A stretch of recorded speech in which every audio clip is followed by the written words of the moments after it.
Fall has arrived in South Louisiana, and so has another big-time rivalry game here in Ascension Parish, as we have the DUTCHTOWN Griffins taking on the East Ascension Spartans, and this is a very important football game for the district standings. We've got a lot to talk about. But before we do that, we're going to throw it down to Jeremy Terrios. He has Danielle Mack, the Vice President of Philanthropy for Mary Bird Perkins, to share more about their mission and the vital role philanthropy plays in their work. Jeremy?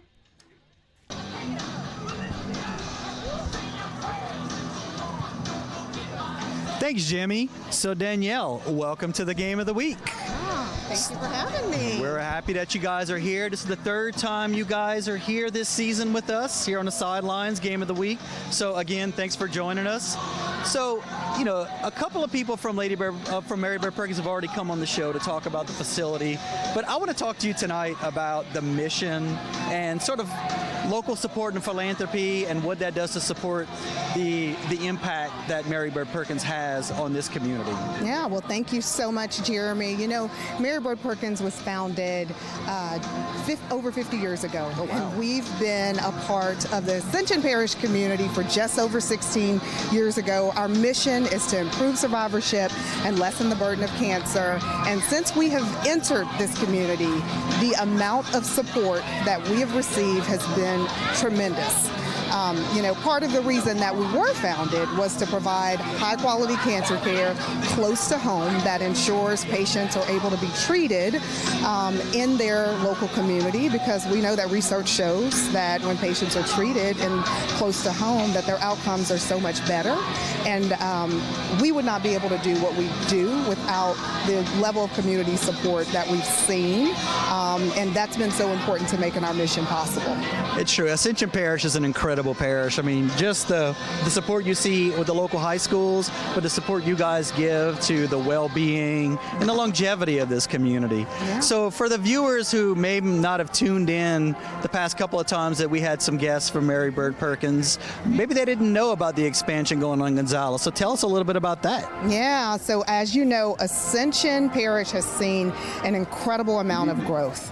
And one of the things that we knew was important was to respond to the call to provide additional resources and support that the community wanted us to make happen. And so we launched an initiative to make an expansion on the Cancer Center possible. Now we have over 6,000 square feet, so many different services that we're offering: radiation and fusion services, our chemotherapy. We have access to a dietitian, a support services, a wonderful, robust support services, patient navigators, an on-site pharmacy that's in the works, also imaging services. But the big part of it was that 2,500 square foot new infusion suite, the Gonzales Area Foundation infusion suite, that has wonderful care by the amazing support team, 14 semi-private infusion bays, another private space.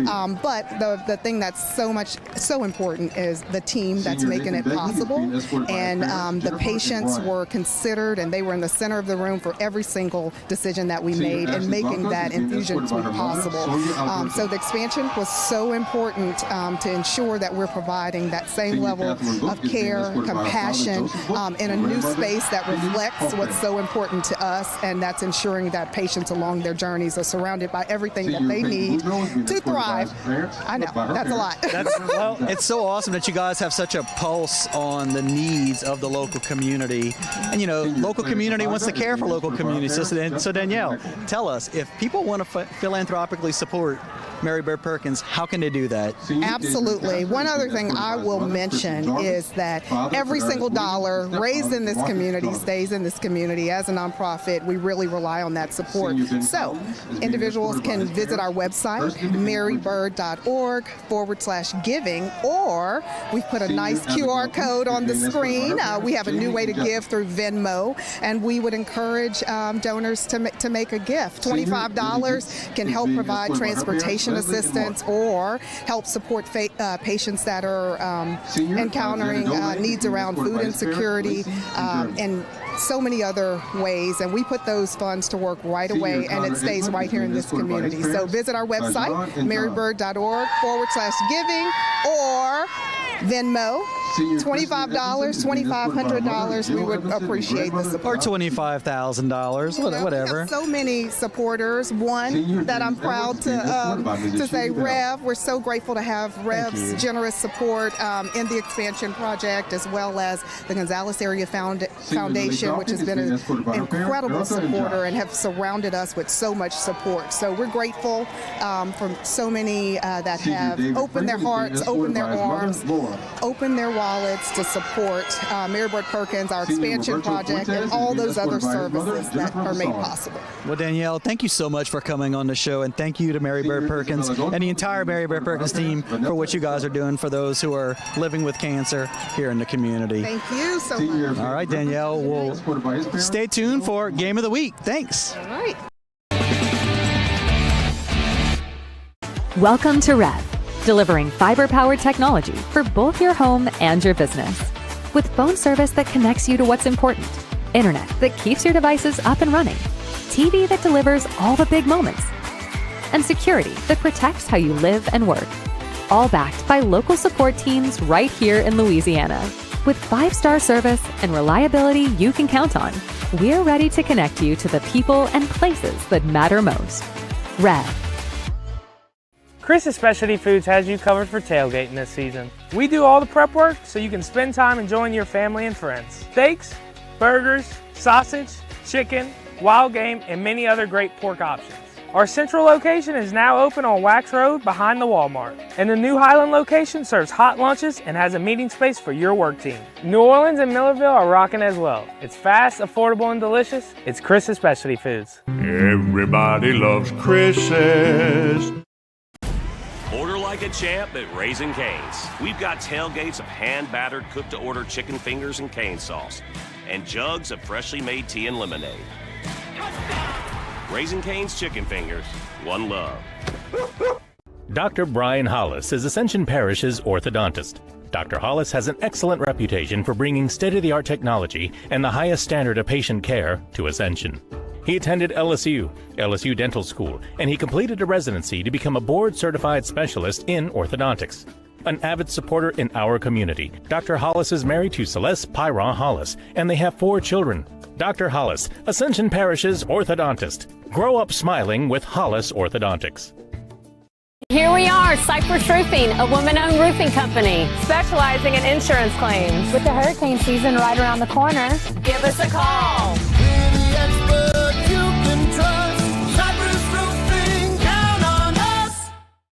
Get to know SEC Heating and Cooling this year. Locally owned and operated by Stephen Conyer since 2013, SEC Heating and Cooling works with residential and commercial customers in Ascension, East Baton Rouge, Livingston, and surrounding parishes. SEC specializes in preventive maintenance, repair, and complete changeout and installation of energy-efficient central air systems. From professional sales and expert installation of central AC systems to repairs and ductless AC systems, we can handle all your needs. For total peace of mind, call SEC today. No one teaches you what to do immediately after an accident. Once everyone is safe, your first call should be to an attorney, not the insurance company. Don't let the insurance company take advantage of you at your time of need. Call the Title Law Firm. We'll walk you through what you need to do in real time. But you can take advantage of the Title Law Firm's 30 years of experience. Before you call your insurance, make a free, no-obligation call to the Title Law Firm. Call 756-0007 when you're injured. You gotta call Title. B.T. Chapman and A.J. Pickett with Advantage Therapy are honored and excited to team up with Dutchtown High School's athletics. At Advantage Therapy, we are dedicated to helping our patients regain the highest possible functional status through one-on-one patient care. Advantage Therapy has spent nearly 2 decades providing both outpatient orthopedic physical therapy and occupational therapy to the people of Ascension and surrounding parishes. From all of us at Advantage Therapy, go Griffins! 90 years. It's not just a number. It's decades of dedication to great service. The local team at REV has been serving Louisiana families and businesses for generations. Our people have the experience to deliver a superior network, which gives you the speed and reliability to live your best life and get more done at work. We're here for your home and your business. You can count on REV. 90 years of building connections.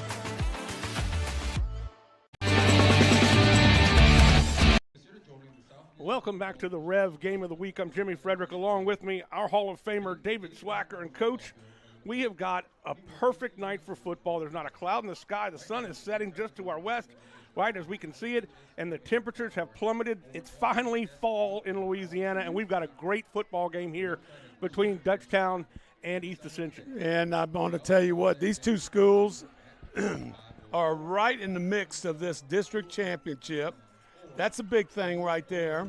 And here you are at the end of the season, of the regular season, and we're going to see just exactly what's going to happen. But, Jimmy, it was unreal. I worked in a golf tournament on Monday. Sweating. Yep, that's right. Hot. Golf game was bad. And then all of a sudden, I'm still wearing shorts, and I'm an idiot. Because it is cold to me out here right now. It is definitely dropped. Let's take a look at the Dutchtown East Ascension series notes. Started back in 2003. Dutchtown leads 11-10. Last year, Dutchtown won 30-14. For home records at Griffin Field, Dutchtown, we're playing right here at Griffin Field tonight, is 6-3. And at Spartan Stadium, they are EA is 6-5. Neutral, East Ascension 1-0. It was a 2021 game at Dutchtown, EA designated home team. You know, it's amazing, you know, when you're talking about this. You know, Dutchtown 7-5 victories for East Ascension, 7 for Dutchtown. 7 in a row, yep. Boy, I tell you what, that looks like the way a rivalry kind of should look right there. Right. And then, of course, most points scored, same thing. 40, you see it right there, 40 for Dutchtown and 49 for East Ascension. Tough game last week for East Ascension. They went to Turlings Catholic, where their offensive coordinator, Dane Chaponche, was the head coach last year. Turlings Catholic beat them 64-29, and Dutchtown last week over Walker, sending Walker to 0-4 on the season. Dutchtown 19-14 over Walker. And again, Dutchtown and East Ascension both 3-1 in district play, and this is a big game for them tonight. Well, Dane Chaponche is also joined with his dad, Sonny, who was the athletic director for years and years and head football coach at Turlings. So both of them are big Turlings people. And, you know, somebody says, well, what happened right here? I'm not real certain. I'd like to maybe wait to the end of this game and let you know just exactly what happened. Maybe East Ascension just kind of took that for granted, knowing that this right here is a big game, knowing that this district championship is far more important than maybe that regular season record. Well, we're going to put it to the test tonight against the Griffins. The coaches for tonight's game, East Ascension. Brock Mathern in his second year, and, you know, we talked about him a lot because we had him a couple weeks ago, and we also had him the first week of the season. He has really put his stamp on this program. Record versus Dutchtown is 0-1, but his record versus Sandomal was also 0-1, and they came out and beat Sandomal a couple of weeks ago. And, of course, he's 8-10 as the head coach for East Ascension. On the other side of the coin for Dutchtown, longtime coach here in the area, Guy Mastretta. He's been here for 9 years, 2017 to the present. He is 62-31, 3-4 against East Ascension in his career. So, you know, he's a state championship head coach, and he's really done well here at Dutchtown. And looks like a young guy right there. That's right. And that's how you stay in this business a long time, looking like Coach Mastretta. Nice, young, very, very good at the coaching profession. Let's take a look at the keys to victory, and then we'll have our opening, our national anthem with the band. For East Ascension, they have to sustain drives, shut down that big play, and they've got to contain Fletcher. Fletcher's a dual-threat quarterback. You know, I'm just telling you, if you watch just this district right here, you're going to see some very good quarterbacks, maybe throwing that ball down the field, but also can beat you with their legs. For Dutchtown, play with passion. They have to play and not let things get away from them like we have a couple times this year. win the line of scrimmage and open up the run game. They're a 2/3 running team to passing, so they expect that their running backs are really going to lay it out there. Carter Hedden and Landon Ruffins along with Mekhi Hill. And, boy, did we see the quarterback for Dutchtown, number 8, almost beat people by himself. Really had a great game running the football, and I know Dutchtown's excited about what's going to happen to see what happens tonight. The Dutchtown band on the field to start things off. Dutchtown game manager is needed in the end zone with the game clock. A Dutchtown game manager is needed in the end zone game clock. Thank you.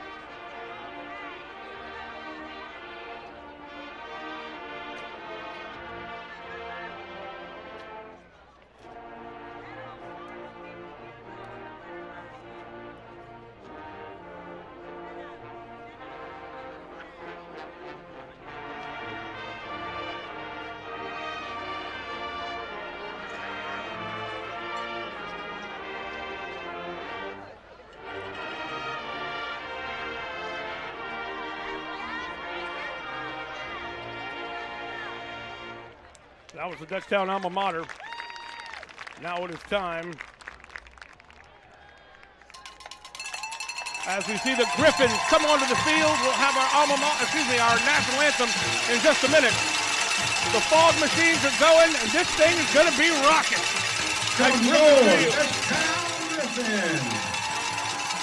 There goes those lights. I mean, it is such a thing that is now so normal, but just thinking about how the coordination of that now is so easy and what it used to be, it just is amazing. If you turn the lights off, they used to have to wait 20 minutes for them to come back on. And you had to have a prayer, too, on top of that. That's right. Now it's time for our national anthem. Presenting the colors for tonight, our Dutchtown Navy Junior ROTC. Everybody would please rise and remove your The color guard caps for the cadets playing of are our Zoe national Poulet, anthem. Alex At this McCary, time, Valencia the Terry, colors will be and presented Brady by Wells. Dutchtown's NJROTC colored guard cadets tonight are Zoe Poulet, Alex McCary, Valencia Theory, and Brady Wells.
It is go time in week 9. It is hard to believe that we are down Tonight, our invocation was brought to us by Nino Rico. all the way to the end of the season in regular season. I mean, it's just hard to believe that we've gone through. This is the 9th week of the season, and here we are. I mean, it is. It doesn't become any more important than it is tonight. Well, wait, you know, because sorry, we got a prayer.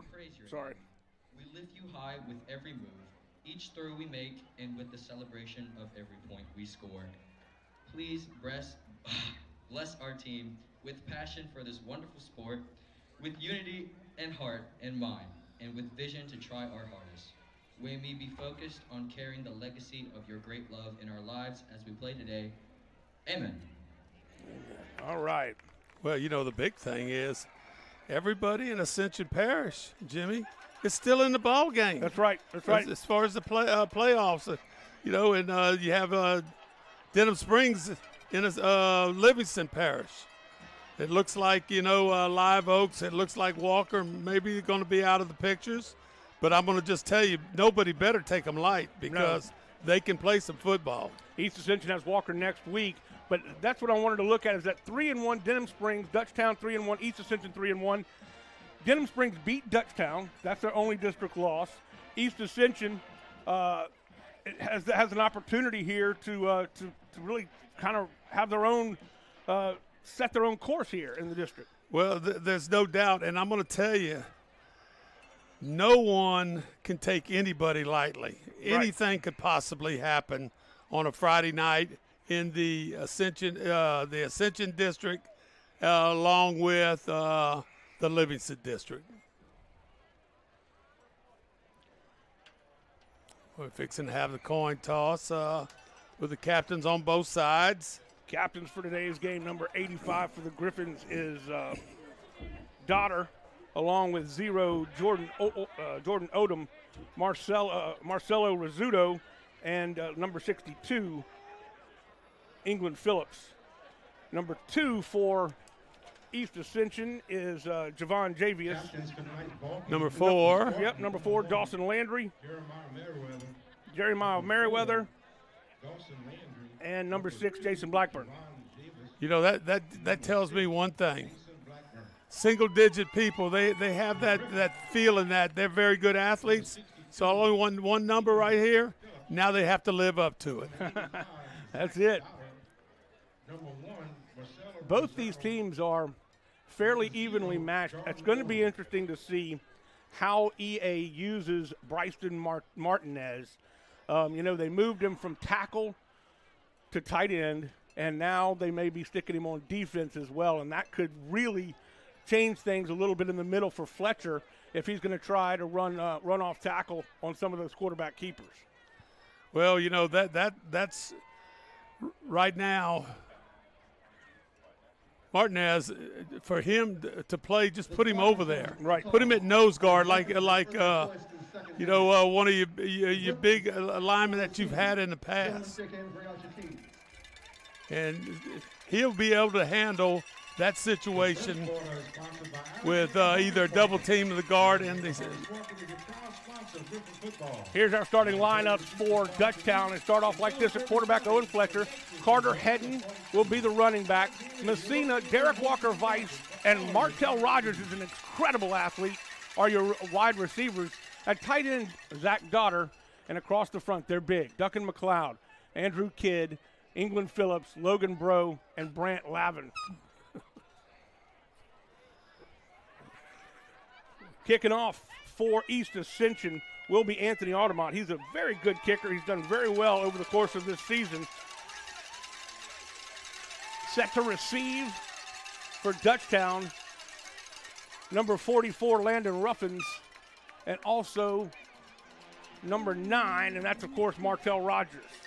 And this is something we've seen all year with East Ascension kind of lining up in a little small huddle right here, and you have to always be prepared because that Audemont could just turn around and a nice little quick kick over there between 3 and the sideline right here. Or kind of squib it right up the middle here for about a 10 to 15 yard and trying to beat anybody to get the ball.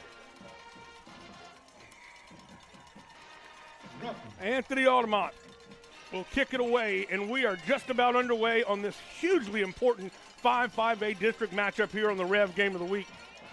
It will be taken by number 44, Ruffins. Ruffins got a little bit of running room, still up on his feet. He'll be down to the 30-yard line.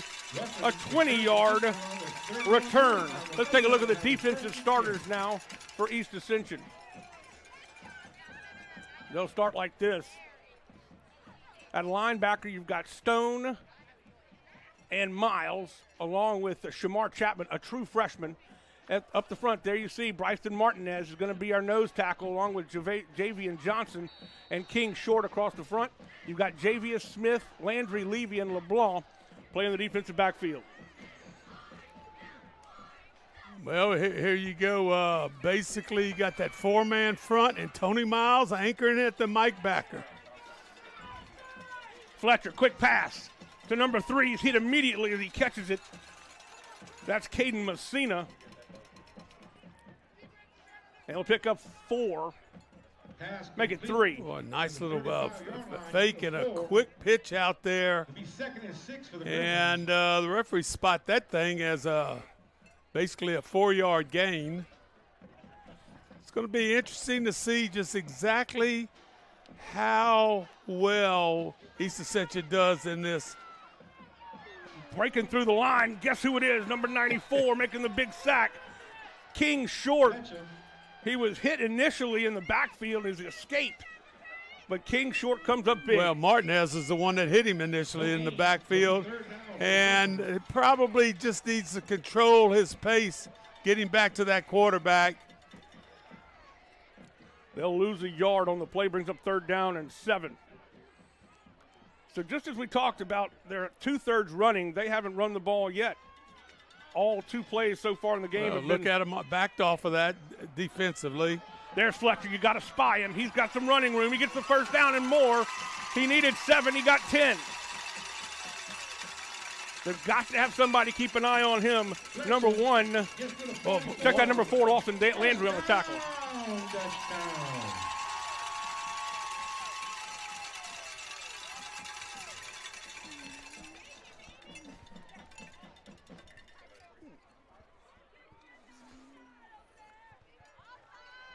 So 1st down,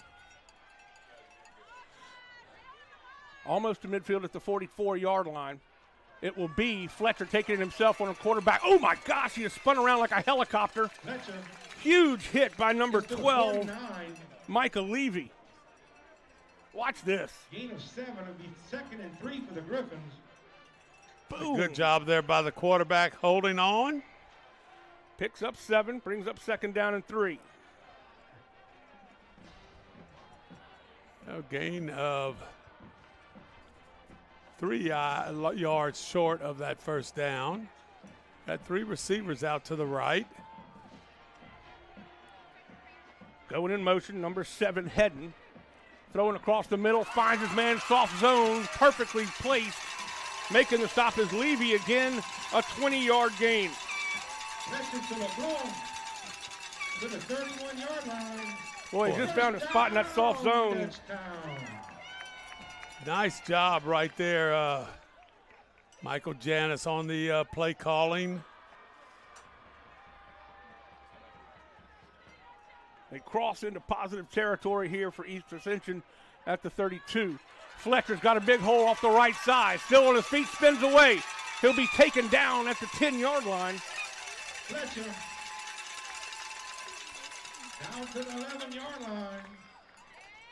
Well, when you look at that right there, no containment on the outside by the Spartan defense right there. Quarterback able to get outside quickly and get downhill for a big gain and a 1st down. First and from the 12-yard line.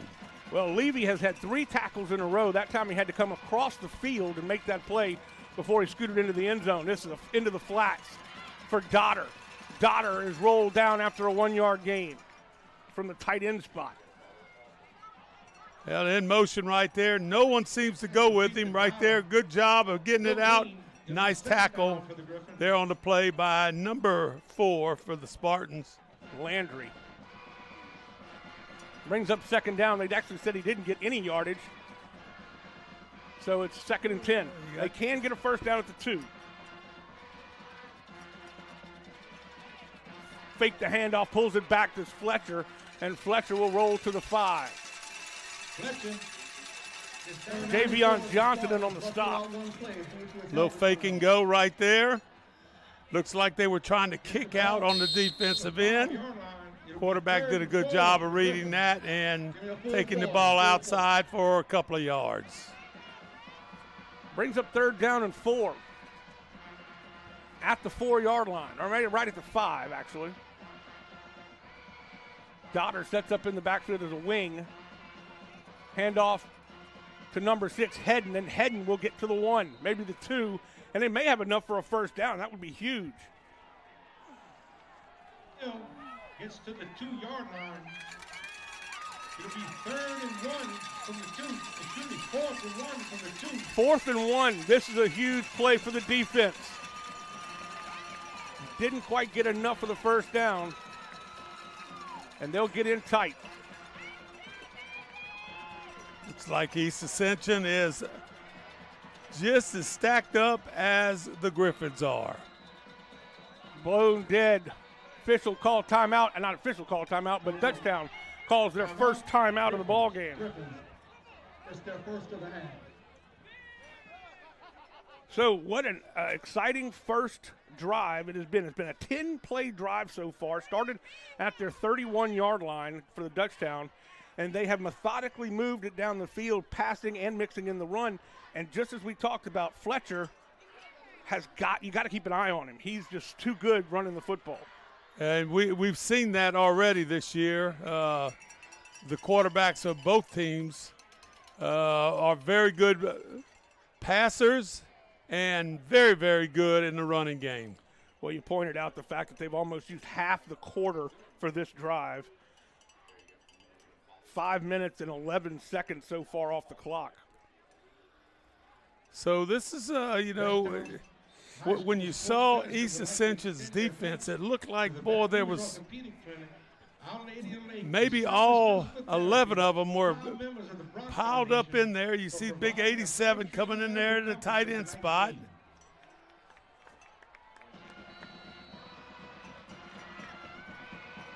It looks like Carter Hedden. Well, you got 4 heavy. It's got to be a run here left, baby. Direct snap to Hedden. He drops the snap. He will be sacked. The ball's loose. East Ascension's going to pick it up. He's got some running room. It's number 2, Javius. He's going to take it to the house from the 20-yard line. Unbelievable. And I'm just telling you, if we could watch this again, there is a big-time key block for East Ascension about at the 50-yard line. Right here, just kind of got in the way of the receiver, trying to chase him down, unable to do that. Good job right there by that blocker of not throwing low, which would be illegal, and doing a great job just kind of slowing the guy down. Audemont didn't expect to come on and kick an extra point right then, but he's ready to go. Audemont was getting some water and taking it easy. The holder is Jalen Smith. Deep snapper, Dawson Landry. Tell you what. What's going on? Well, the referees, the chain crew, everybody had to shift that 100-yard. That was an 80-yard fumble recovery for a touchdown. And how good was the athletic ability picking up that ball on the run, and 2 or 3 guys just slowed some blockers down, some pursuers down. Outstanding job there. And look, the play was going to be good. The quarterback just kind of misjudged it. It was going to be a little sweep with the 3 guys leading him around, and maybe just took his eye off that ball. Well, there was a penalty, offside penalty on Dutchtown. They're going to go for 2 because it's half the distance to the goal. So look at the big man, 88 in the backfield. What's going to happen here? 100% Martinez is going to take this direct snap, and another flag will fly. This might be right back to where we started from. Procedure.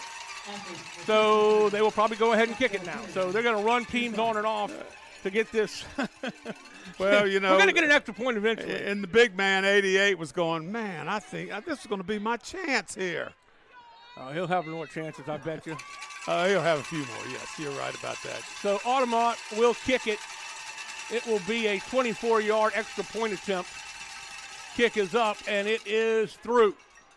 So, with 6:34 left to go here in this ball game, in this first quarter, golly, it's not that late.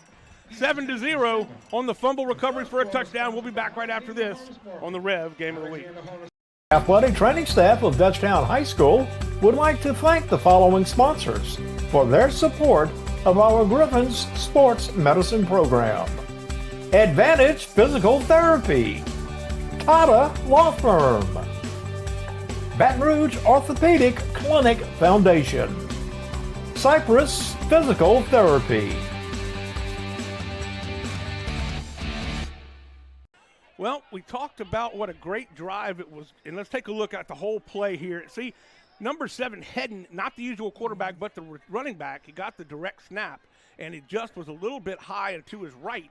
Couldn't get the handle on it, and boom, off to the races goes number 2.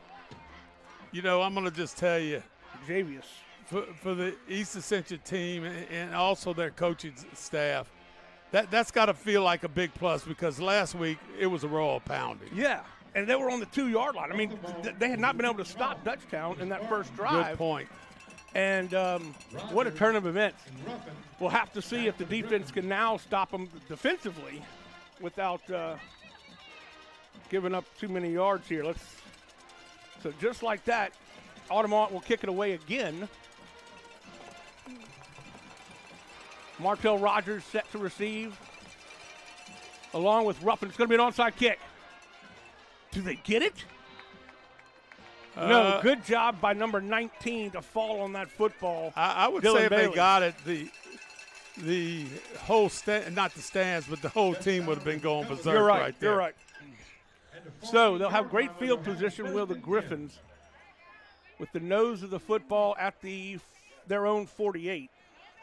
And you say, why did they do that? And I'm not real certain why, but you know what I would say? Why not? You just broke one for 90-plus yards. Right. And let's just go ahead and see what we can do here. And as you can see, they got 3 receivers here, Dutchtown, out here to the left. Hedden flanks Fletcher to the left side in the backfield. Out of the gun, Fletcher will hand off to Hedden. Hedden will cut to his right and back up the middle, pick up about 5 or 6.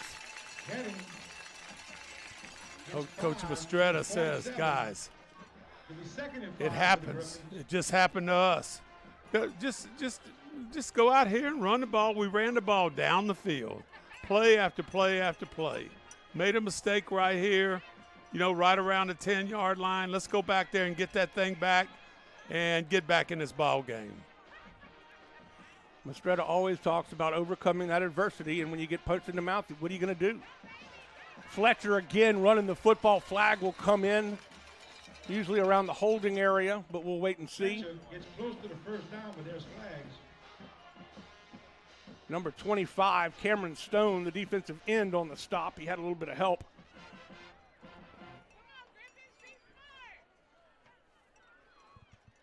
King Short is not living up to his name because he is a big boy. Offense holding. 10 yards from the previous spot.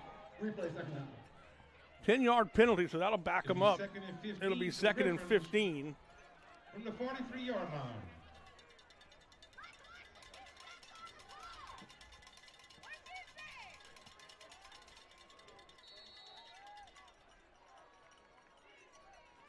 Empty back. Nope, sorry, excuse me.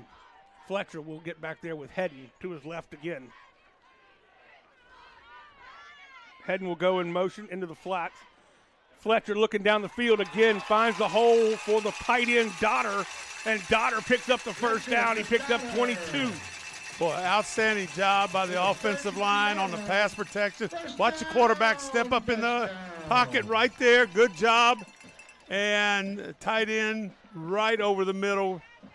Nice pitching catch. Javon Javius on the stop. 1st and 10 from the Spartan 34.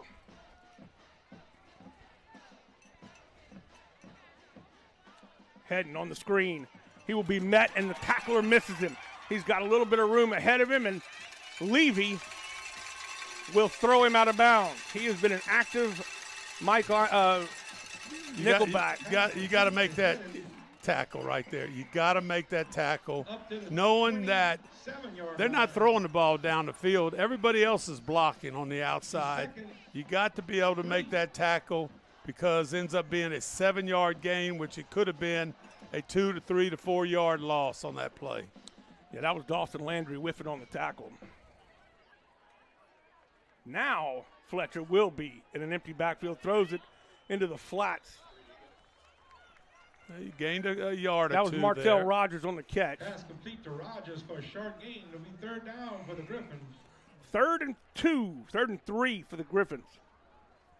Martinez back in the game. You know, this is a perfect night to experiment with this two-way player, Martinez. Nice weather we have out. Committed to LSU. Well, you know, everybody's up pure man-to-man here. Let's see what happens. It'll be Fletcher on the right side. He's got some room. He's going to go into the end zone untouched. 26-yard touchdown run for Fletcher. Fletcher takes it in for the Griffins. Score! That's a big slide piece of TD. Boy, Fletcher, did we see this in the Sandoval game? He was unstoppable.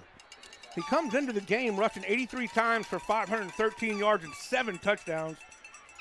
That'll add to his total. Oakley Rutson will kick the football for the extra point, and it is good, and we're tied at 7 apiece with 3:38 left to go in the first quarter.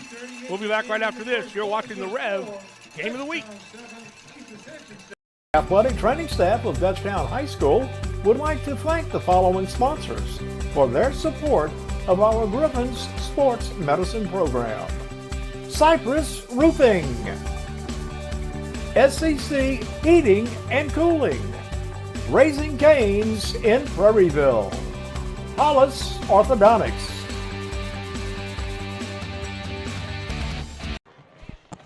That was a 6-play drive, taking 3 minutes and 30 seconds off the clock. And there you see Fletcher untouched. I mean, good seal blocking on the outside. Nobody there. Now we'll get to see the first opportunity for the offense for East Ascension. It's Merriweather and Blackburn set to receive the kick.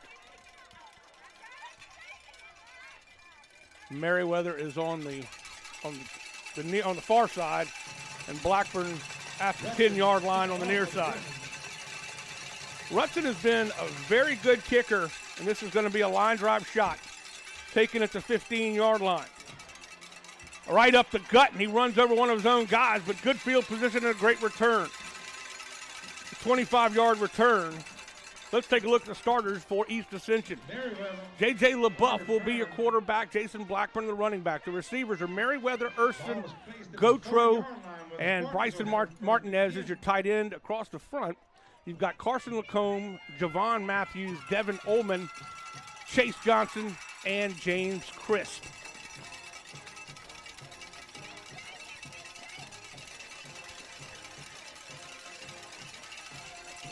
Brock Bethune has Dane Chapontier as his offensive coordinator and play caller. J.J. LaBeouf taking the first snap of the ball game, hands it off to Blackburn. Blackburn will shuck and jive his way for about 6. Let's take a look at the defensive starters for Dutchtown. Your defensive ends are Deverteel and Rentz. Your defensive linemen are Monson and Price. Linebackers, Edmonds, Hanbury. Across the backfield, you've got Stansberry, Reese, Chatfield, Rizzuto, and Odom. Pickup of 7 brings up 2nd and 3. This will be number 18, Erskine, on the end around, gets the first down, picking up about 9. A lot of room right there on the outside. Basically, kind of into the sideline to a certain extent, and picking up an easy first down. for the Spartans. Into Dutchtown territory at the 42-yard line. Out of the pistol. As they turn and check things out with the sideline. There you see Martinez, the number 88. Look just how big he is. And he's lean. He's not like, 300 pounds, 6'7". And they're following Bryson. And look at this. Blackburn's got some room. Out across the 25-yard line to the 23. And that was a great job for Martinez. Watch the kick-out block by Martinez right there. You saw it on the outside there. Nice opening there. Basically untouched, the running back in there and picking up 35 yards on the play. The ball at the 21-yard line of Dutchtown. Both offenses rolling right now. This one will be stopped shy as Blackburn had nowhere to go. He picks up 2. A good job there by Dutchtown. No offensive line push right there. Getting that kind of stopping the offensive line. Not getting much movement on the defensive line and able to only get 1 or 2 yards on that play. They have 2 big tackles, does Dutchtown. You've got Jake Monson at 6'1", 255, and Drew Price at 6'2", 305, clogging up the middle. Urson, nope, it's going to be a handoff to Urson. Does go to Urson, a little flip, and he'll get to the 15. I think they're going to rule that as a pass. Yeah, it left his hand. He didn't hand it off. It was only about in the air for about half an inch or half a second. Nice pass. I think both of us could have completed that. Maybe. I don't know. You get this third down situation, always critical. Whoever wins these third down situations usually has a good chance of winning the ball game all the way up to the professional level. Oh, that hurts. Number 77, James Crisp, pops off a little bit before the snap, and they will back him up 5 yards. Little late getting set up. And not much good happens when you have a little bit of moving around. So instead of 3rd and 5, it's 3rd and 10 now.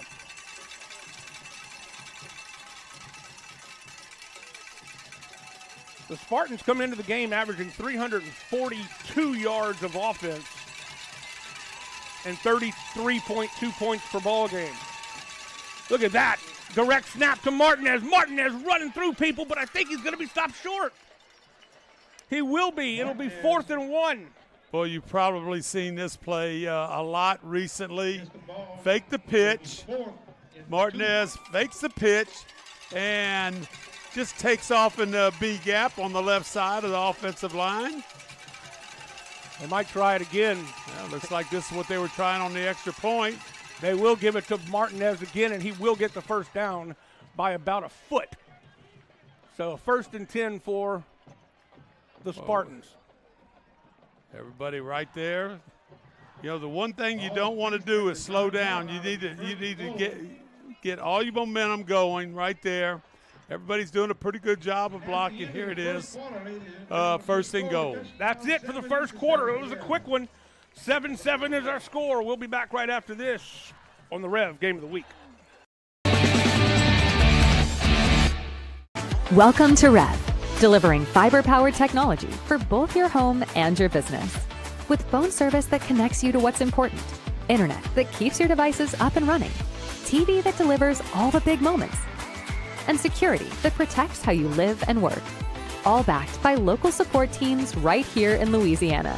With 5-star service and reliability you can count on, we're ready to connect you to the people and places that matter most. REV.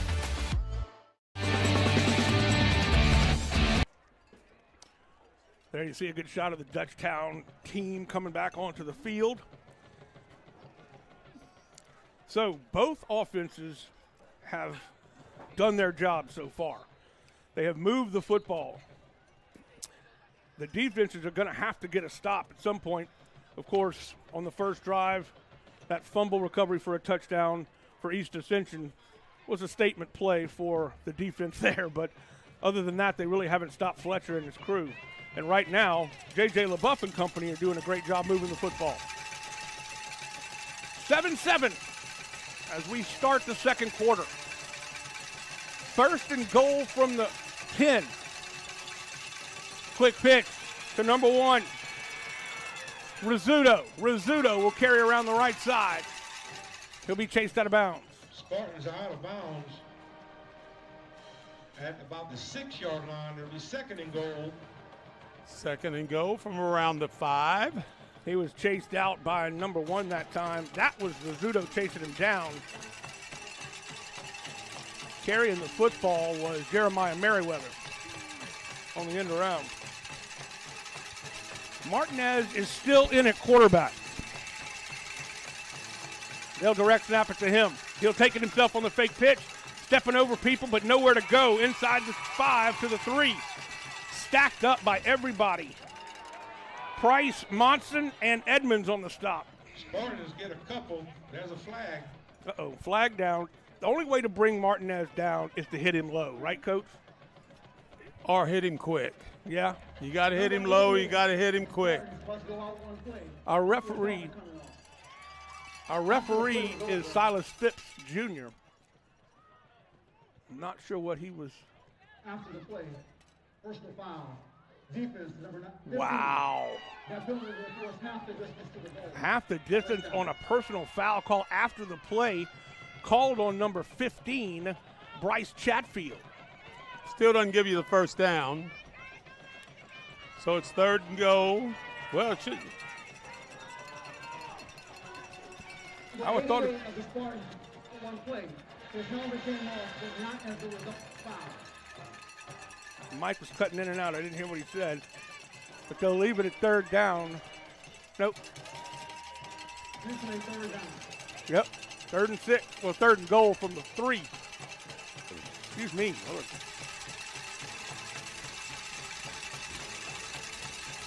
Tell you what, the Dutchtown crowd are on their feet and they are rattling those cowbells. Think we're in Stark Vegas for a minute. LaBeouf back into the ball game at quarterback. He'll hand off, and he will be met. I believe Camden Hanbury met him. Number 25, Jason Monson on it as well. Well, do you go for the field goal here? I take the points myself. I got a kicker that can do it. I don't want to be. Yeah, I guess if you have a weapon like Martinez, why do that? But they've been able to stop it. We'll see. And that is basically, what, 2.5 to 3 yards? You can see it's almost parallel to the extra point line, which is at 3 yards. They've only got 5 seconds. They have to call a timeout. And they do. So the play clock was winding down. They'll call a timeout. Let's take a look at the non-district schedule this week. East Ascension, of course, we're here at Dutchtown. And Denham Springs is playing Walker tonight. We might get some scoring updates on that if we can. Prairieville will be at Santa Maria tomorrow with Jeff Porsche and company. And then Live Oak has an open date this week. Well, that'll be interesting, that Denham Springs and Walker, because you think Denham Springs is just going to beat them, okay? Right. But you know what? They don't like each other, I would assume. That is a true statement. And I'm going to tell you what, I think both those teams are pretty well coached. So it might be pretty interesting to see just exactly what happens there. This has been an 8-play drive so far. It's taken up 5.5 minutes off the clock. It started with 3:30 left to go in the first quarter, and it's now 10:38 left to go in the second. They're going to go for it. Bryston is in at tight end. Maybe they roll him out into the flats. Let's see. A flag will fly. I think it's on the coach over at East Ascension.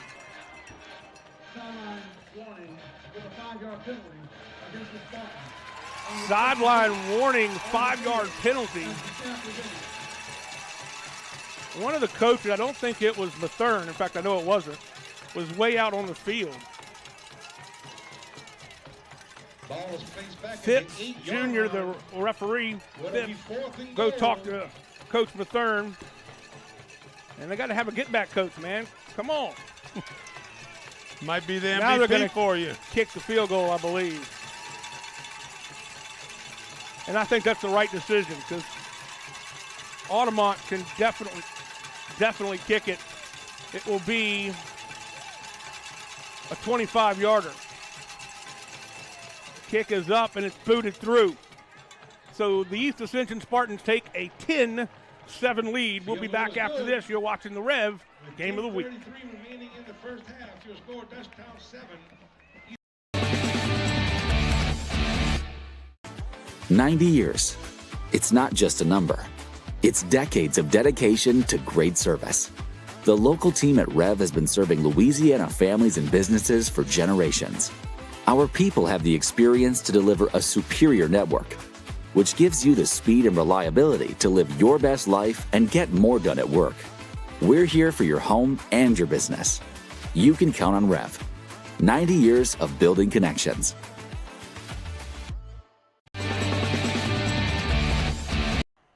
Scoring drive took 5 minutes off the clock. 8-play drive capped off by the 25-yard field goal by Altamont. And they take the lead, does East Ascension. Good drive for them. That was just their first offensive drive of the night.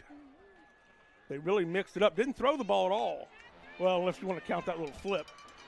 Yeah, and I'm just kind of wondering where the passing game, where is it going to be involved in this offense right here? Because because the passing game, could be a strong suit for both teams out here. Altamont boots it away. Taken at the 10-yard line by Martell Rogers. Rogers will be cut down at the 20. A 10-yard return, first down for Dutchtown. I think that's a good look right here for East Ascension to see that we could kick the ball down there. We could cover well right there.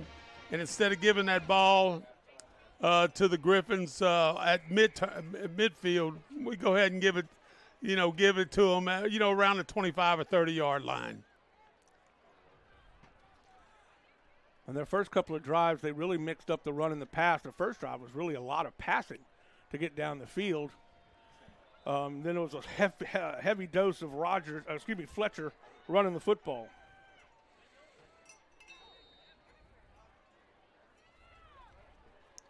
No one in the middle here of the field. Flag will fly. I believe we're going to have encroachment. Offsides called against East Ascension. Encroachment. Defense number 94. 5-yard penalty. That's King Short getting a little too close to the neutral zone. Actually into the neutral zone.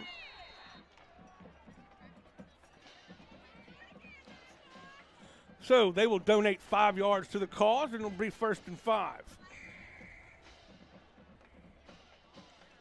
Pulls back the pass. It's caught by Dotter. Dotter has had a great night so far. He picks up 12 on the pass across the middle, and it has been wide open all night long. Yeah, that looks like maybe it could possibly be RPO, run pass option. You look at that quarterback. He's watching that linebacker all the way. He takes that step forward. That receiver gets down the field. Nice job there by the quarterback on the pitch and catch. I believe that's his 3rd catch tonight for Dotter. He comes into the game with only 7 receptions and 2 touchdowns for 97 yards. Well, he's done better than that tonight. Oh, my goodness, what a tackle by number 22, Honey Miles. Just decleated him. Hill. That was Mackay Hill on the carry. From the 47. He got decleated, man. Picks up 5, though.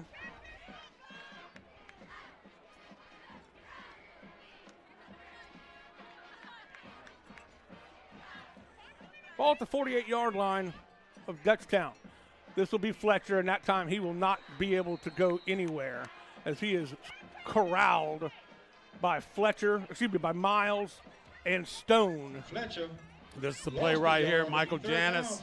Guy Mistretta has made very popular in the Griffin offense the last 3, 4, 5 years with a quarterback or a really good runner that they have with the fake and go for plus yardage. 3rd and 6 for Dutchtown. Out of the gun. Dropping back, looking for somebody to throw to. He ducks out of the pocket and still got some room. He will be twisted down, but not before he picks up a first down. Number 94, King Short, has to come from his defensive end spot to make the tackle. Boy, watch this. Get away from trouble. And that little spin at the end right there did a heck of a job right there for Fletcher. Well, King Short came all the way across the field. I mean, he really made an athletic play that time to get the tackle on the first down and into East Ascension territory. Martinez in there. Throws into the flats. It's intercepted by number 4. Great job for Dawson Landry jumping the route. First down. Unbelievable. Spartans interception takes over at the 48-yard line. So 2 big turnovers here for Dutchtown have really cost them. And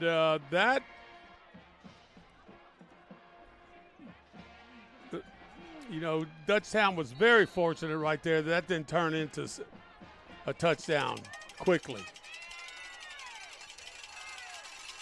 So EA will have the ball at the Dutchtown 48. Not much room that time. Picks up a couple. I like it when, a defense has a big play for you, and then you have to send your defense back out there. Yep. And you're expecting them to make a big play, and look at it. 2-yard gain. Nice job right there by the Dutchtown defense. 2nd and 8. JJ LaBeouf hands it off to Blackburn. Blackburn doesn't have much room. He picks up another couple, but that's about it. They'll give him 3. Blackburn He brings up gets 3rd down 3. and 5. It'll be 3rd and 5.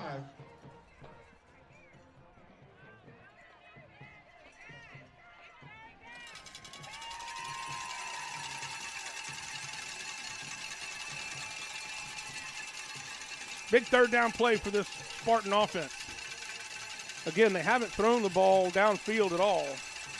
Martinez sets up in the wing on the left side. Dropping back, those in the flats to Blackburn. Blackburn's going to be undercut and short of the first down. I believe he'll be a yard shy, maybe 2. Pass complete to the 41-yard line to bring up 4th down. Boy, nice job right there by the quarterback, just kind of eyeing things downfield, and they're able to flip it out there.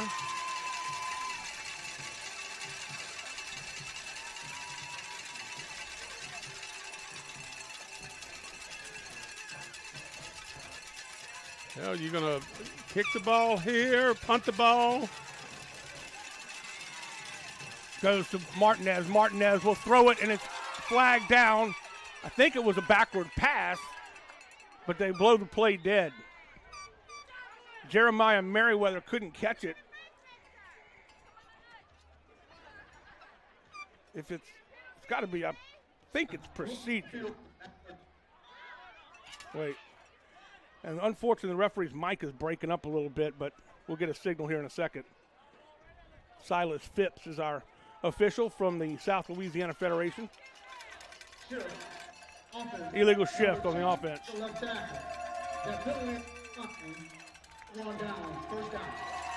So the penalty is declined, and they turn the ball over on downs. Dutchtown holds and takes over on down.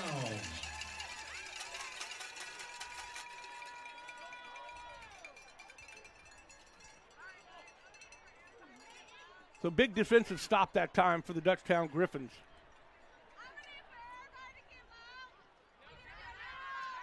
.55 left to go here in the first half. It has been a quick half. We have not had very many quick games this season, which is fine with me, but this was moving along pretty rapidly. They still haven't moved the chains or turned the down marker to first down for the Griffins. Now they do.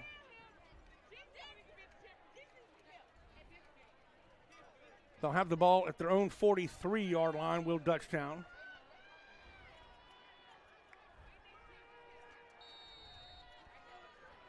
First and 10 for the Griffins after the turnover on down. So that interception doesn't hurt them. Met in the backfield, nowhere to go. King short on the stop, and it was number 7 carrying the football. That was Carter Hedden. Well, we just had that with the in about 12. East Ascension offense and the Dutchtown defense getting stopped for after a turnover. And then we have the exact same thing happened here for the Spartan defense. Loss of 1, 2nd and 11. Dumping it off to his tight end, Dotter, his favorite guy tonight. King short will make the stop again after picking up 2, maybe 3 yards total. Now they give him a little bit more than that. They give him about 4 on the carry, on the pass. 46-yard line will be 3rd and 7 for the Griffins. Good job right there for the defense to get out there, not allow them any outside leverage, and able to stop them for a 3rd and 7 situation. I'm not sure that a wide receiver has caught the football yet for Dutchtown. Have to go back and think about that, but because Dotter has been the guy, the go-to man for Fletcher. Fletcher will step back, and now he runs it. He will be tackled shy of the first down. It's going to bring up 4th down, and Levy in on the stop again. He was also hit from behind. Well, Fletcher was checking out this trio of receivers here on his right-hand side. Nothing looked good to him, so he took off running for 4th and 2 situation. Between Levy and King Short, those 2 guys are racking up tackles and padding their stats for sure and making big plays. 4th down and 2. Big play for the defense now for East Ascension. Dutchtown was able to get off the field on 4th down. Let's see what EA can do defensively. Fletcher is going to get free and get enough for a first down. Effort by Fletcher. He was hit behind the sticks, and just 2nd effort and 3rd effort got him there. Well, great job by Fletcher. Just kept rotating those shoulders.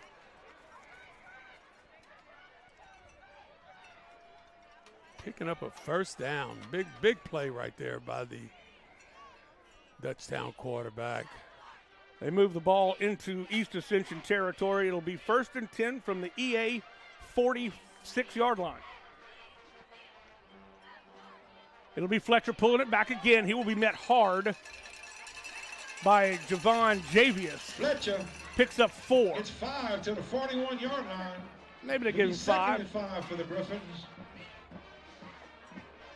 Levy again on that tackle as well. All over the place for that young man tonight. Again in this formation.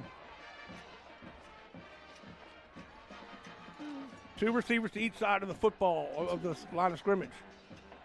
Handoff this time to Hedden, and Hedden is going to be tackled for a loss.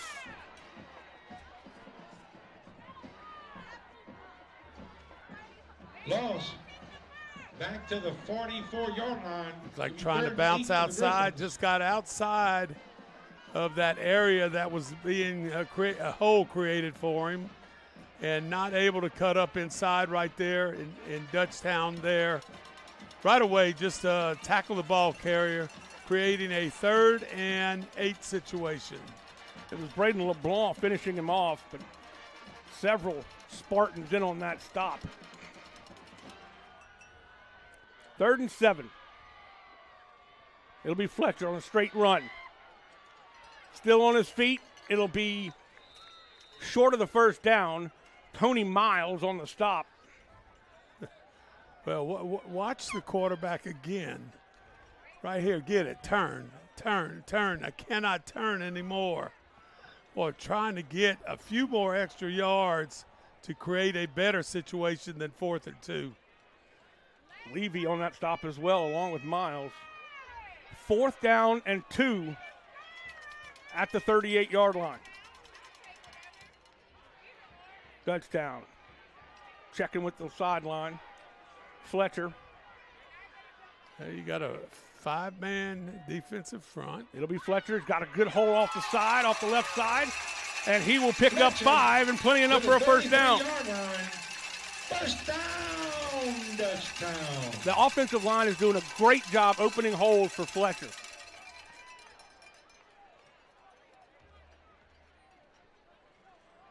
Martinez is on the field. He just switched. He was on the left side. Now he switched over to the right side on that right defensive tackle. 1st and 10 for Dutchtown. He's going to get through, and it's almost kicked off, but he gets free. Fletcher's pass is complete to Derek Walker-Weiss. Boy, nice job right there on the throw and catch. Getting there just a shade late. They move the ball down to the that 15. Was close. I think that was 24. Timeout. Spartan. The East Ascension Spartans The second call a timeout. Let's take a look quickly at what happened last week in 5-5A. Dutchtown over Walker in a close one, 19-14. Denham Springs really put it on Prairieville. Prairieville has had some really good games this season, but they couldn't handle Denham 51-13. Prairieville puts itself in a position they might have to win out in order to make that top 28. Close one with Santamon and Live. Santamon barely 55-52. They have had some high-scoring games at Santamon. Very high, very nerve-wracking for coaches. No doubt. And Turlings, of course, over East Ascension 64-29. Santamon, we saw them against Cecilia win 60-56, I believe, 60-56. The East Ascension Santamon game went 49-48. They have just really have some close ball games. I think in Ascension Parish, you got to score 100 each and every week. Fletcher drops back. Now he'll run it. He will be met at the line of scrimmage by a very speedy Cameron Stone off his defensive end spot. Fletcher gained a little. 12th play of this drive. It'll be 2nd and 9. 2nd and 9.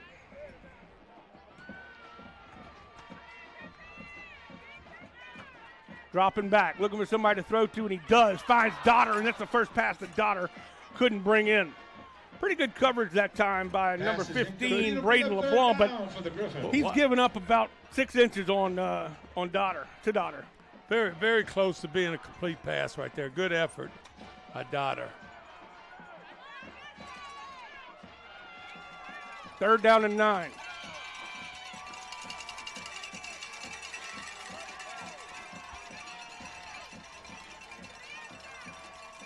Fletcher with time, throws it across the middle. It's knocked up.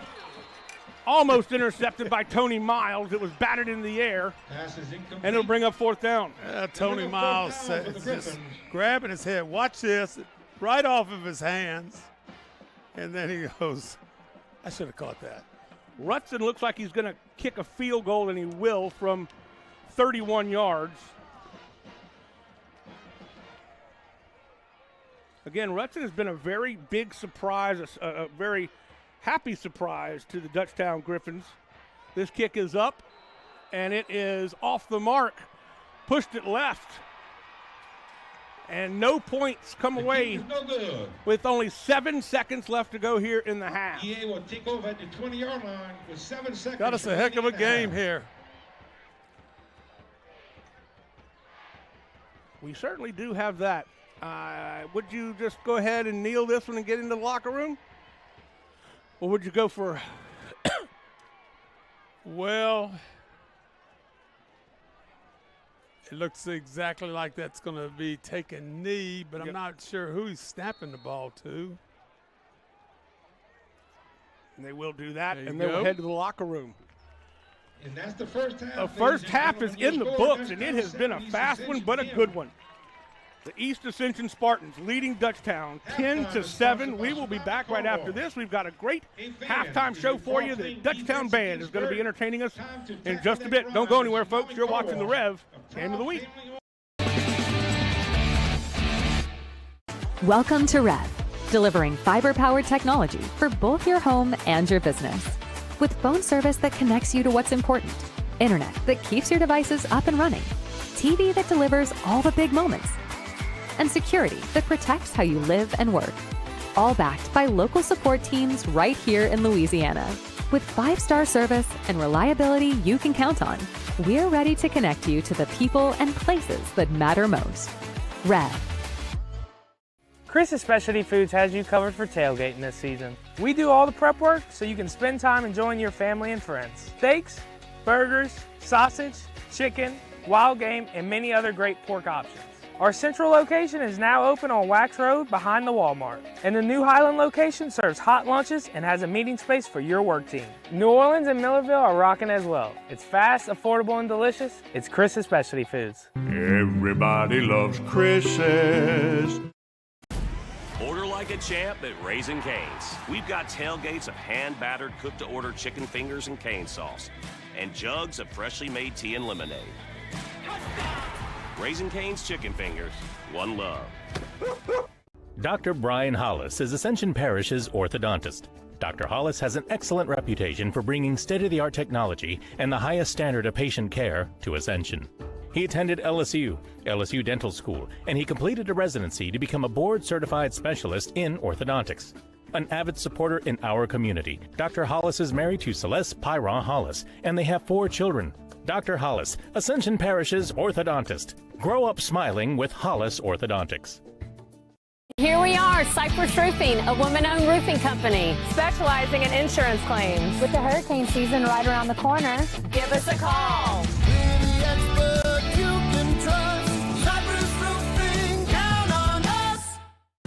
Get to know SEC Heating and Cooling this year. Locally owned and operated by Stephen Conyer since 2013, SEC Heating and Cooling works with residential and commercial customers in Ascension, East Baton Rouge, Livingston, and surrounding parishes. SEC specializes in preventive maintenance, repair, and complete changeout and installation of energy-efficient central air systems. From professional sales and expert installation of central AC systems to repairs and ductless AC systems, we can handle all your needs. For total peace of mind, call SEC today.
Ladies and gentlemen, the DUTCHTOWN Sound and Griffin Girls. We hope you've enjoyed tonight's performance. Griffin Girl sponsor is Colby Landry and assistant coach Shaylin Riley. Griffin Girl leaders are Captain London Lott and co-captains Olivia Sedatal and London Geisler. Stay after the game to see the performance. What a great performance that was by the Griffin Marching Band. We appreciate them entertaining us here at halftime. I am joined now by a very special young man. His name is Tanner LaBeouf. Tanner, thanks for joining us. And Tanner is a junior here at DUTCHTOWN in sports marketing and media. And Tanner, I got to tell you, I've been watching some of your shots. You're doing a great job down there. Tell me a little bit about what made you get into to sports marketing and media and how you're doing it here at DUTCHTOWN. So some things that got me into sports media originally was out of the passion for being able to make people's memories, because I love cameras and I love providing a service to people, and capturing those memories as a service makes me so happy that I can make other people happy. I have been mostly on camera. The guys that do the shooting and the guys that do the editing are the ones that are really the heroes, because it is amazing to me what you guys can do with creativity and all you do. What have you been learning? I guess you've been in the class kind of since 8th grade. Now you're a junior. Tell me about what some of the things you've kind of done over the years. So some things I've done is that I've helped make graphics, I've helped make videos, and it's really just like a team effort when it comes to everything. And that's one thing I love. That it's not just like it can be solo or it can be team, and I love working in teams. So I've helped make videos, graphics, and just been able to help promote the school sports-wise through our media class.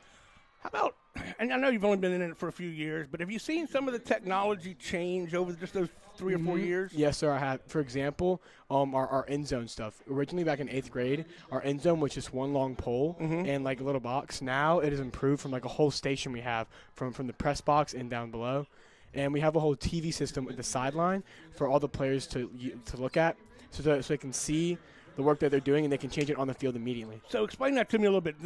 People don't realize how much technology is on that sideline. So tell me what you're doing in terms of helping the team with those things. I would love to explain. So what I help do around here is I help set up sideline stuff and end zone stuff.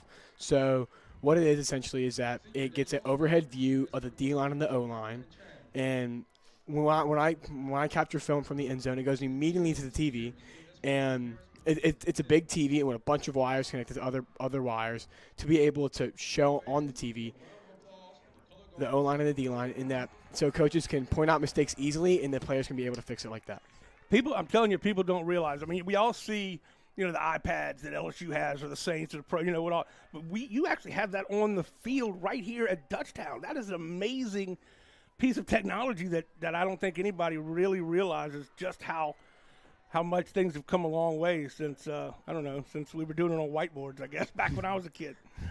How about some of the things that you want to do moving forward? I mean, you got another year in the class, and some things, especially, I would love to, make more independent like projects like graphics and a couple hype videos individually or with a team. I'd love to do that.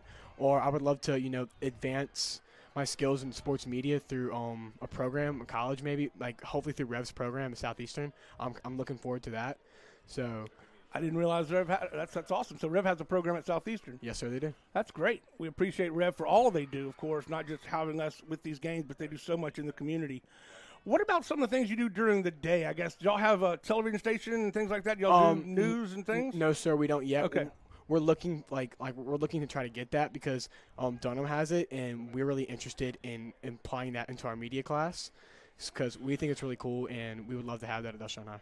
I think we have to talk about your teachers. Who's teaching you all this stuff? So Coach Bordelon, it was originally Coach Venus, and then it's Coach Bordelon, and these two people have been such an impactful part of my media career and life, and I want to give them so much gratitude for being able to help me advance my skills in photography and videography. They've just been a blessing to me, blessing from God, really, and I'm really grateful. Do you go back and after the game cut the film up for the team, or they do that some other way? The coaches usually do that, so it's through Huddle, and they usually go back and clip it. Yeah. It's amazing, too. I mean, I remember back when I was a while back, I mean, it was a real struggle to get those plays cut up, and after the game it takes a long time. Now it doesn't really. It's so fast. You can get just the first downs, just the fourth down plays, whatever. It really is something that's amazing and then really cool. What kind of programs are you using now in terms of graphics and stuff like that? So we use programs like Adobe Photoshop, Premiere Pro, Canva, CapCut.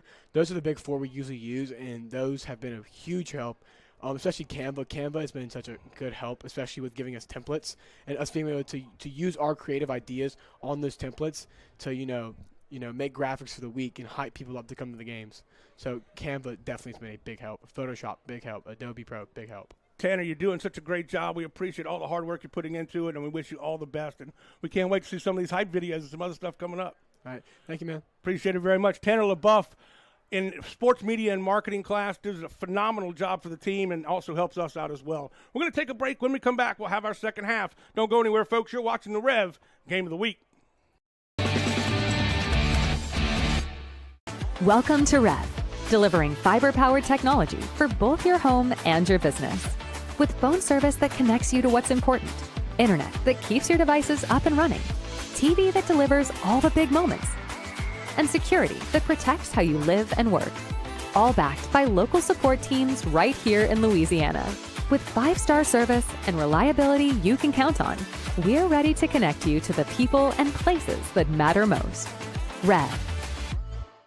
Chris's Specialty Foods has you covered for tailgating this season. We do all the prep work so you can spend time enjoying your family and friends. Steaks, burgers, sausage, chicken, wild game, and many other great pork options.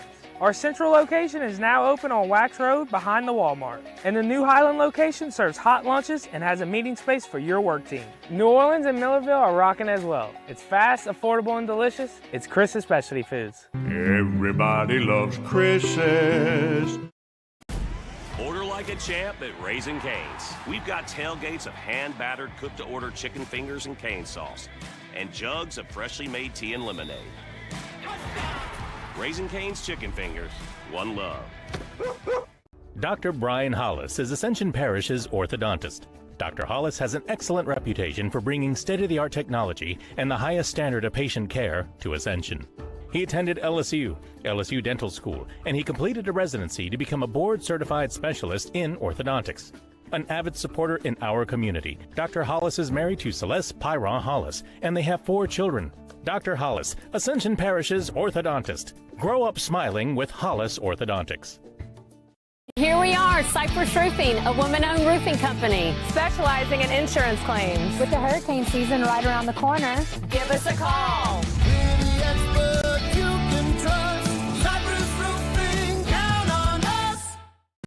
Get to know SEC Heating and Cooling this year. Locally owned and operated by Stephen Conyer since 2013, SEC Heating and Cooling works with residential and commercial customers in Ascension, East Baton Rouge, Livingston, and surrounding parishes. SEC specializes in preventive maintenance, repair, and complete change-out and installation of energy-efficient central air systems. From professional sales and expert installation of central AC systems to repairs and ductless AC systems, we can handle all your needs. For total peace of mind, call SEC today. No one teaches you what to do immediately after an accident. Once everyone is safe, your first call should be to an attorney, not the insurance company. Don't let the insurance company take advantage of you at your time of need. Call the Title Law Firm. We'll walk you through what you need to do in real time. But you can take advantage of the Title Law Firm's 30 years of experience. Before you call your insurance, make a free, no-obligation call to the Title Law Firm. Call 756-0007 when you're injured. You gotta call Title. B.T. Chapman and A.J. Pickett with Advantage Therapy are honored and excited to team up with Dutchtown High School's athletics. At Advantage Therapy, we are dedicated to helping our patients regain the highest possible functional status through one-on-one patient care. Advantage Therapy has spent nearly 2 decades providing both outpatient orthopedic physical therapy and occupational therapy to the people of Ascension and surrounding parishes. From all of us at Advantage Therapy, go Griffins! 90 years. It's not just a number. It's decades of dedication to great service. The local team at REV has been serving Louisiana families and businesses for generations. Our people have the experience to deliver a superior network, which gives you the speed and reliability to live your best life and get more done at work. We're here for your home and your business. You can count on REV. 90 years of building connections.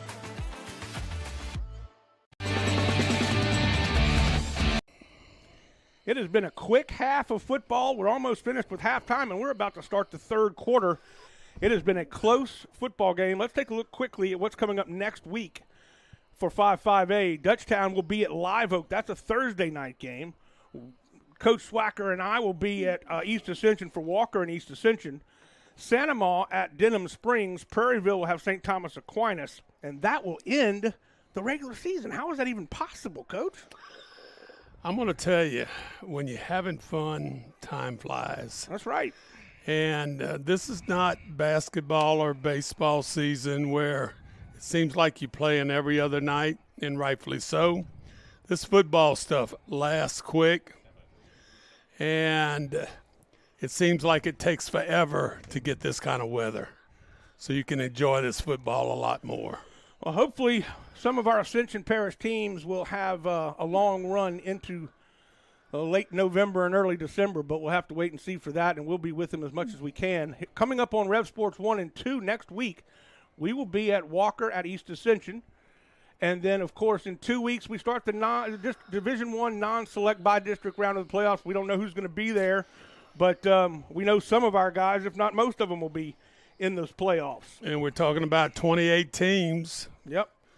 In those playoffs right there. And, man, and look, that one right there, that could be a big playoff game right there in itself. Santa Ma and Denham Springs.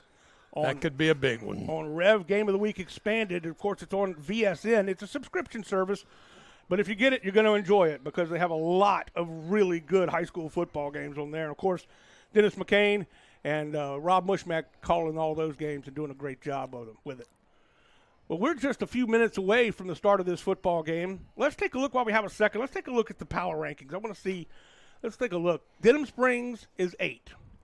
East Ascension is 15. I think East Ascension with a win here tonight would bump up a little bit. Dutchtown at 17. Santa Ma is at 18. Prairieville on the bubble at 24. It'd be great if they could make the playoffs some kind of way. Live Oak is pretty much out of it, and so is Walker. Yeah, and that Prairieville, I'm just guessing this.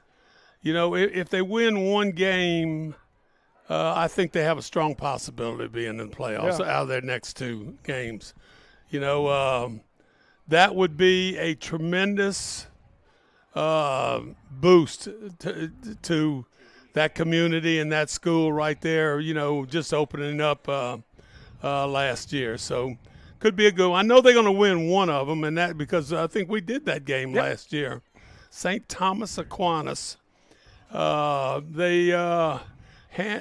was one of their 2 victories, I believe, on the year. And handled them pretty easily. Of course, from time to time, you never know what might happen, and that's going to be over in Hammond that they'll play Week 10. All right, we're at 10-7. We'll kind of recap it for you a little bit. Well, let's do this first. We'll take a look at the coaches' records for the Griffins year by year from 2003 to 2024. Benny Say, of course, was there a long time, 13 years. 8-6 record against East Ascension. Guy Mastretta currently here since 2017, 3-4 record. And then we go down the list. Billy Beasley was 4-0 against Dutchtown. John Lambert 0-4. Paul Bourgeois 1-4. Darnell Lee did a good job at 5-2, and then Brock Mathern looking to see if he can go 1-1 here tonight. There you go. And I'm going to tell you, when you talk about East Ascension, and back in the days with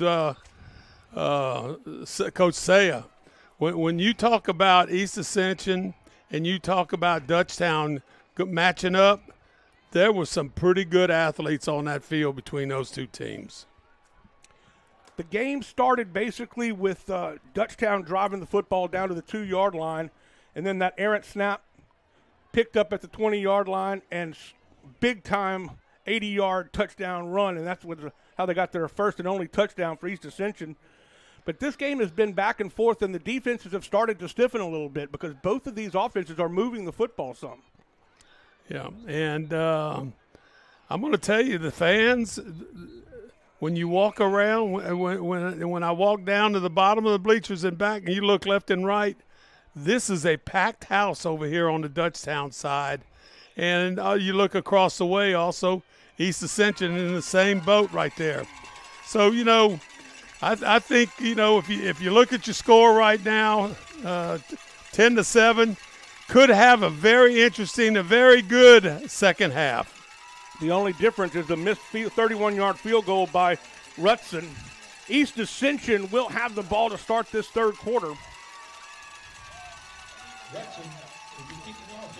Rutson will kick it off. Urson and Blackburn set to receive the kick. So glad you've joined us for the REV Game of the Week. This is the third quarter as we start things off here in the second half. Rutson boots it. Taken by Urson. He's got a little bit of a hole. He's going to be chopped down at the 31-yard line by number 10 that time, Braden Dunn. Well, nice job on the kickoff, getting a little air, giving his coverage team a a little room, a little time to get down the field and make the tackle there on the 33-yard line, 32-yard line.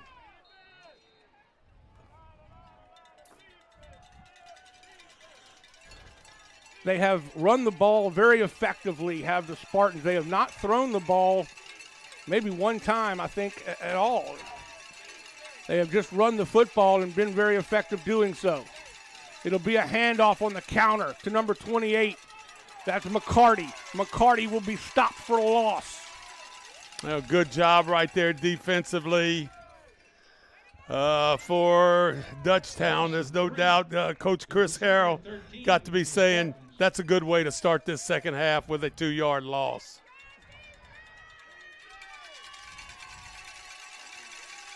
Second down now for East Ascension, all the way back to their, I say all the way back, but back to their 29-yard line.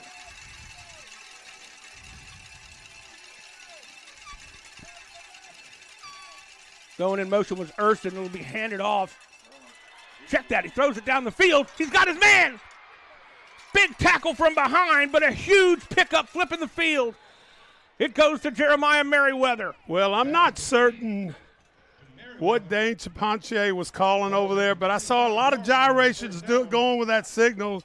And I'm going to tell you, everybody looked, and then all the ball was snapped, and all you did was see was execution after that.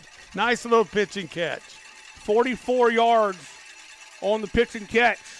Handoff to McCarty. And McCarty is going to be stopped after a yard gain. Gain of a yard, give you 2nd and 9. Big stop up front for Jake Monson and Drew Price. Also in on the stop, Marcelo Rizzuto coming up from his free safety spot. 2nd down and 9. McCarty flanking LaBeouf on the right and Blackburn on the left. Fakes the handoff, and he'll throw it over the head of number 18, Urson, streaking down the field in the corner of the end zone. Brings up 3rd down. Just a little too much air under that one. Well, nice coverage there by Dutchtown. Brings up 3rd and 9. And that would be number 9.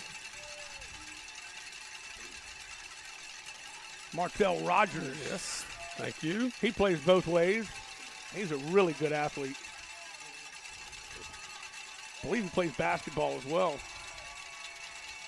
Dropping back. Dumping it. Finds his man. That's Merriweather. Merriweather makes the catch, but he has nowhere to go because he is stopped immediately by Camden Hanbury. Boy, nice job there by Hanbury. You thought there's going to be some yardage gained right here. Hanbury comes in there and makes the tackle for very little gain. Brings up 4th down, and it looks like East Ascension is going to go for it. 4th and 8. They'll check with the sideline.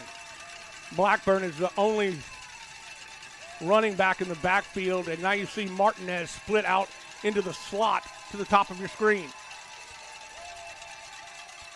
And they'll call a timeout. I'm not sure they really wanted to go for it, but they wanted to see what they were going to get. Well, I think they were having some lineup issues between the outside receiver and the inside receiver, which was number 88. And they were trying to decide whether I'm supposed to be on the line or not, allow you to have, 7 people or 5 people on that, or 7 people on that offensive line of scrimmage. Saw Coach Gamastretta at the top just a second ago. There you see him right there. 9th year at Dutchtown, championship pedigree. He had two state championships as the defensive coordinator at the old Redemptorist. He has 1 state championship as the head coach at Redemptorist and another one as the head coach of Livonia. So he is no stranger to the Dome. After the timeout. And has done a very, very good job here at Dutchtown since coming here after. Let's see what East Ascension does on 4th and 8. LaBeouf looking for somebody to throw to. He's chased, throws it, and it's caught. by Martinez, and he gets the first down by 2 yards. Tremendous job on the coverage, and to make that tackle in the air kind of is difficult. Well, watch the throw right here and the snag there by Martinez. And then finished him off as Martell Rogers on the coverage.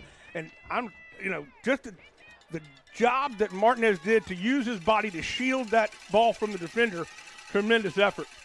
This time, it's number 1, Merriweather. Merriweather still on his feet. He'll be dragged down at the 2.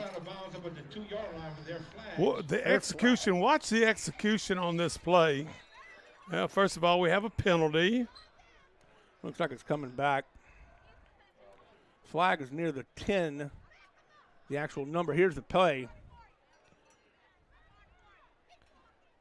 I didn't see it. Flag came in right near the tackle. And there's also one near the line of scrimmage in the middle of the field. There are 2 fouls on the play, both by the offense. Holding, offense number 9. The penalty declined. Holding, offense number 18. Guess you have to decide whether you want to call accept a holding call. Yep. I will say this, we have very few penalties in this game. Well played. There it was right there. Number 18, Urson, kind of threw the defender to the ground. It'll back him up 10 yards. So it'll be 1st and 20.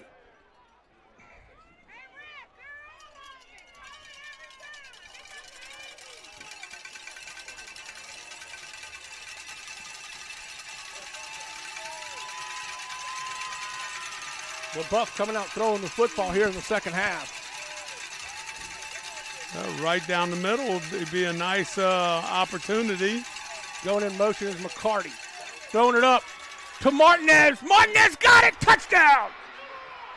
Unbelievable. 24-yard touchdown strike to Martinez. He just floated it up there and let Martinez go get it. Man, he is athletic. Yeah, very, very good job right there. Good job with the motion to kind of soften the coverage. And Big 88 looked like he was just kind of carrying the defensive back down the field a little bit and hauls it in there for a nice catch.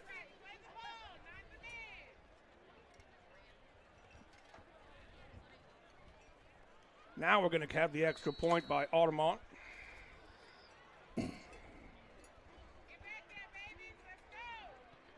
Kick is up, and it is good. So with 8:39 left to go in the third quarter, East Ascension takes a 10-point advantage, 17-7, back after this on the Rev Game of the Week. Athletic training staff of Dutchtown High School would like to thank the following sponsors for their support of our Griffins Sports Medicine Program. Advantage Physical Therapy, Tata Law Firm, Baton Rouge Orthopedic Clinic Foundation, Cypress Physical Therapy. That scoring drive, 68 yards on 7 plays, taking 3 minutes and 21 seconds off the clock. Capped off with the touchdown pass from LaBeouf to Martinez, and then the extra point good by Altamont. So we have a 17-7 ball game. It'll be the first opportunity for Dutchtown to have the offensive possession in the second half. It's just to see where Altamont, see what he does in the kicking game right here.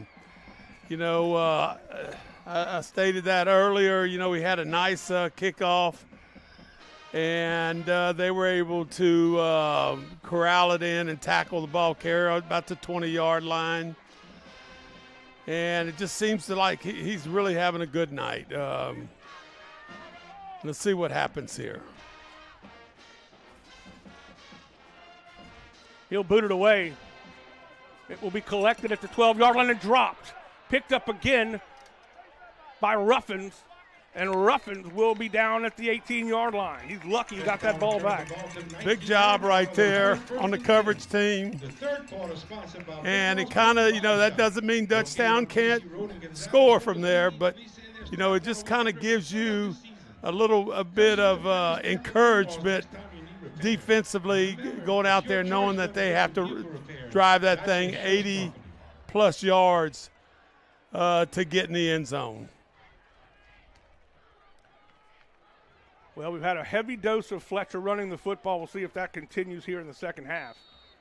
He's also thrown the ball well to Dotter. He hasn't really targeted anybody else in the passing game. He'll take it himself again, and he's going to be met at the line of scrimmage. He tries to spin those shoulders like you talk about so much, but nowhere to go, and that is Stone on the stop. Second down for the Griffins. They might be figuring out Fletcher a little bit, especially when he's running off that A and B gap. And, you know, it's good. It makes a big deal if you can do that in the backfield and not have to tackle him downfield.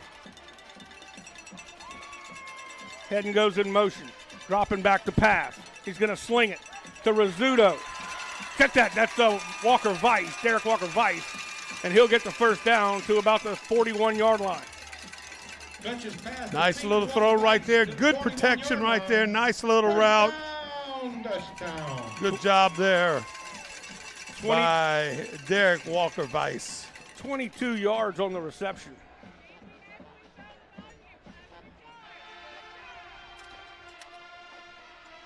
So Dotter doesn't get targeted on that one, and he lets Derek Walker Vice get a little bit of the action.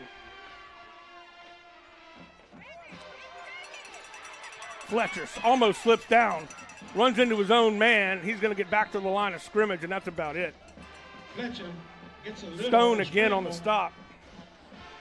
Watch Stone right here, number 25. He's going to get off the block and come back and make the play. They actually gave him 2 yards on the carry. Gain that pursuit right there. Very important defensively. Get a good angle and get back to that ball carrier. Fletcher again. Defense says not this time, my friend. No gain. You bring up third down for the Griffins.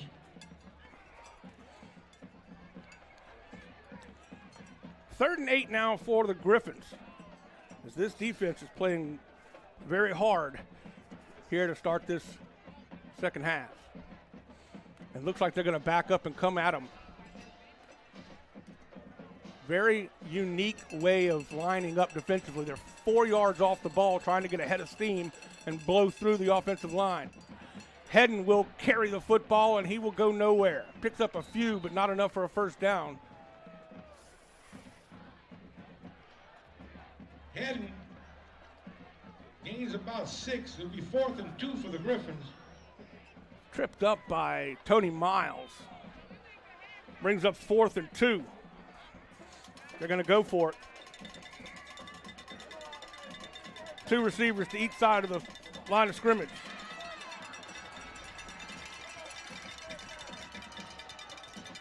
Flipping it into the flats. He'll get the first down, and he'll be chased out of bounds. That was Caden Messina on the catch. Oh, excellent play right there. Watch a little fake right there. Get outside. Good job of blocking downfield. 7-yard line. First down, Dutchtown. You hear that PA announcer? First down, Dutchtown. Into Spartan territory at the 47.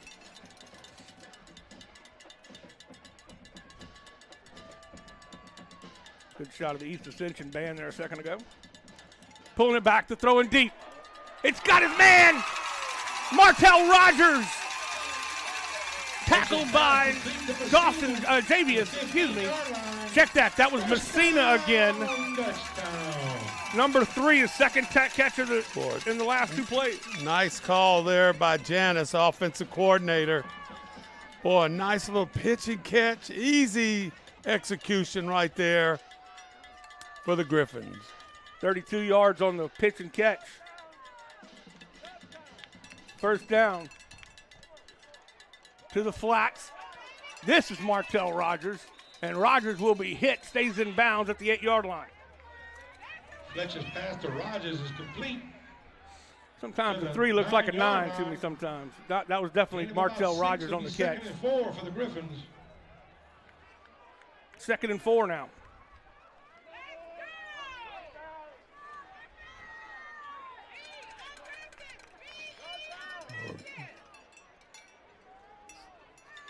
Guy Messina's getting his troops down, rushing and getting down in nice yardage. Fake and go. Fletcher spins his way into the end zone. Fletcher says, I can handle this, coach. And they answer back. Touchdown. Fletcher takes it in for the Griffins. Goal. That's a big slice pizza TV. 9-play drive, a 10-yard run, and touchdown for Fletcher. The extra point is on its way.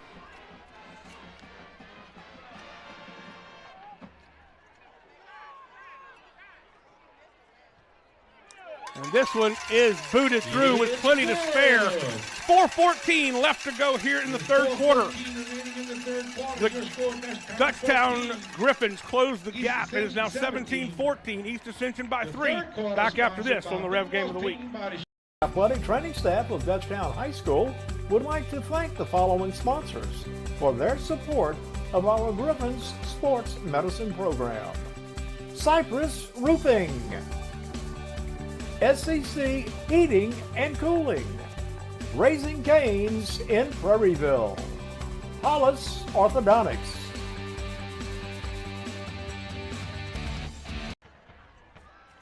Scoring drives, 8 plays, 81 yards, capped off by the 10-yard touchdown run and by Fletcher.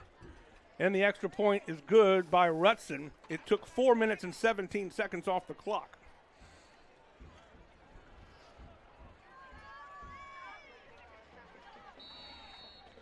Well, let's see if the East Ascension offense can answer right back.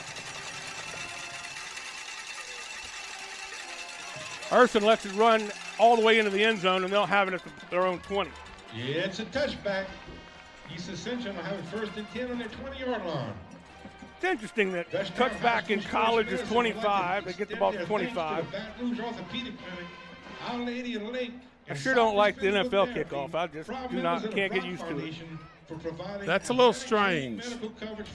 And I'm not sure just exactly how you coach your kids on that to be the best possible move to return that thing, don't return it. Right. And it seems like they're returning it more, and I thought that's what they were trying to stop, those hard collisions on kickoff returns. But anyway, 1st and 10 from the 20 into the flats. Goes to Blackburn, and he will pick up a yard at most. The bus pass complete. Flipping it out there into the sidelines. Loss of about a yard to bring up 2nd and 11. Ladies and gentlemen, get your 50-50 tickets out. I think it was Hayden Gross on the stop for Dutchtown. Loss of a yard. 2nd and 11.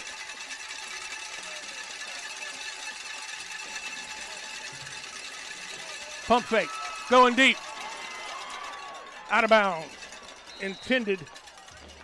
Pass is incomplete. It'll bring up 3rd down. I believe it was intended for number 8. A little fake and go right here by the quarterback and the receiver. Blue ticket. 22. So it brings up 3rd and 11 now. -439.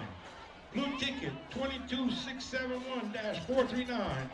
Go to the concession stand to They're checking things out, making sure they get the right play. You have to expect that they would punt this one if they don't get the 1st down, being so deep in their own territory. And we haven't seen any punts tonight, I don't believe. We have not seen one punt yet tonight.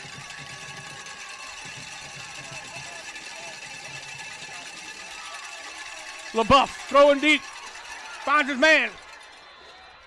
It's a catch and the big 1st down. That was Merriweather again. Got a little hitch on the outside and a little slide up the sideline by the 2nd receiver. Good fake by the quarterback and the receivers. Nice job right there on the pitch and catch. 27-yard strike from LaBeouf to Merriweather. Merriweather is only a junior. Coming into the ball game, he had 26 catches for almost 500 yards. Handoff to McCarty. McCarty will be tackled in the open field after a 4-yard gain. Nice tackle that time around the ankles. You see a lot of this action between both teams where there's a lot of faking, handoff, faking, the quarterback keeping it by both teams right there. And it's a really good offense. You see it a lot at the college level, and, of course, you see it a lot at the high school level. 2nd and 6. Clock rolling at 3:20 left to go in the third quarter. McCarty trips. Turf monster jumped up and grabbed him. And he'll lose a yard. No gain on the play. They'll bring up 3rd down for the Spartans. Dodge I think he almost looked like he almost kind of tripped over LaBeouf's foot, maybe. Yeah, it was right at that line, but it could have easily been the quarterback. Maybe didn't quite open up enough. 3rd and 7. Out of the pistol. Pulls it back. LaBeouf looking for a guy. And it's Urson almost making the catch, but he's separated from the football by Martell Rogers, who comes up big defensively. What a play by Rogers. Outstanding right there. Number 9, Rogers. He had it in his hands, and then when Rogers folded him up like a dirty shirt, he dropped it. And look, you're talking about a little hitch, a little short curl route halfway across the field right there. They will punt this one, and it will be Audemont to do the honors. And it will take a good East Ascension bounce and nowhere to go for Martell Rogers.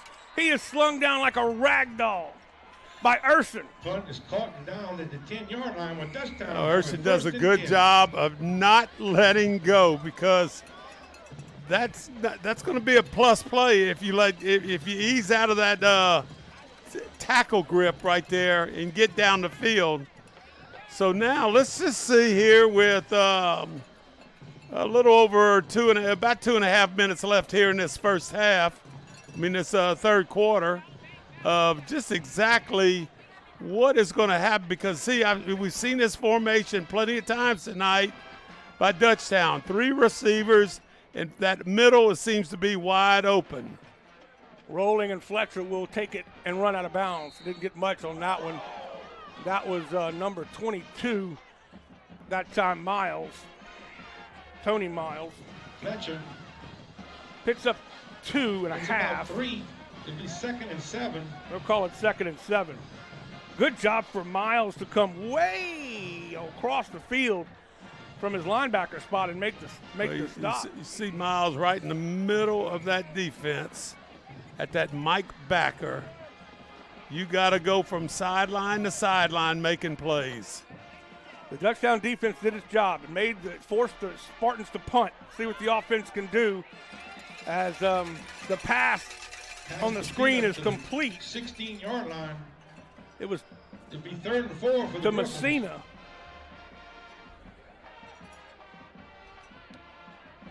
And Javion Johnson makes the stop. 3rd down and 4. Big play right here for both sides. Good shot of Fletcher right there, the quarterback for Dutchtown. Dropping back. He's going to throw it to the sidelines. Tried to get it to Martell Rogers, and he just overthrew him a little bit. Tried to do a one-handed catch and couldn't do so. Brings up 4th down. Pass is incomplete and bring up 4th down. So now both defenses have held. And the Griffins will punt it.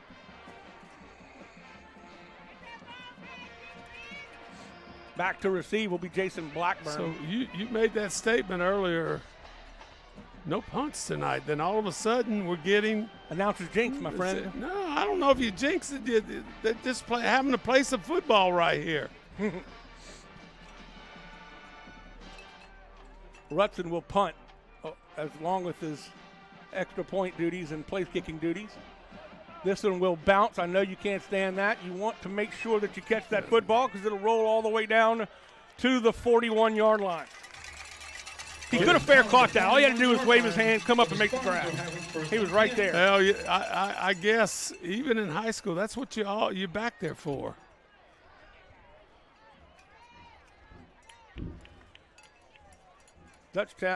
East Ascension will take it from their own 41-yard line.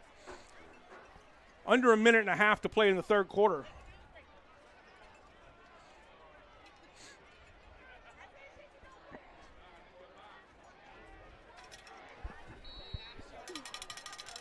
Got trips out here to the outside.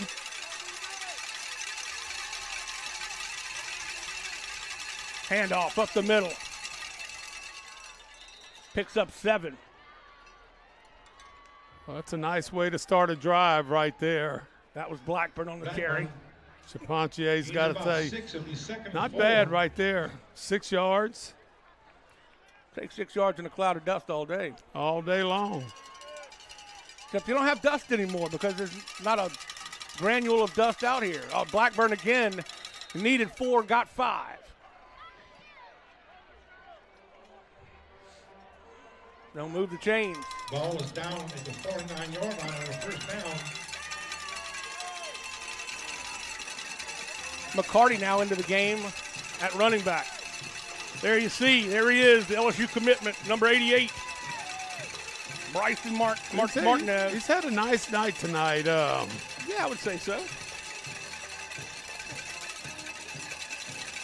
Got a few tackles on defense. He's got a touchdown pass. A touchdown catch, I should say. LaBeouf going deep. Oh, overthrows Urson down the right sideline. LaBeouf says, I need that one back. Boy, nice route. Good job of not getting hung up by the defensive back right there.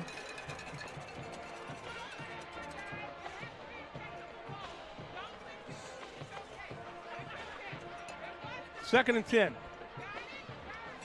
You got basically 2 safeties deep. Handoff to McCarty. McCarty's got a hole. He'll be upended at the 46-yard line. Might be a big play right there. McCarty got 2. It'll be 3rd and 8. 3rd and 8. Big offensive effort right here. And there's going to be a timeout. Nope, not going to be a timeout. It's going to be the end of the third quarter. Spartans leading by 3, 17-14 over the Griffins. The final stanza on its way. Back after this on the Rev Game of the Week. Rev presents the Action Minute. Here's the Clinical Director of Action Therapy and Wellness, Haley Leindecker. Let's look at effective warm-up techniques to prevent football injuries. Leg swings improve hip mobility and activates the hamstrings and the adductors. Stand tall, swing one leg forward and backwards, then switch side to side across your body. Use a wall for balance. Walking lunges with a twist activates the glutes, hamstrings, and the core, as well as improves hip and thoracic mobility. Lunge forward and rotate your torso over the front leg. Alternating high knees to butt kicks warms up the hip flexors, quads, and hamstrings dynamically. Start by jogging with fast high knees, then switch to butt kicks to activate the hamstrings. Lateral shuffle with hip openers helps to prepare the groin, glutes, and hips for quick cuts and lateral movement. Begin by shuffling laterally for 5 yards, then pause to open the hip, bringing your knee up and rotating out, and then shuffle back. Action Therapy and Wellness specializes in physical therapy, sports therapy, and hand therapy. Just remember, no referrals needed. Give us a call today.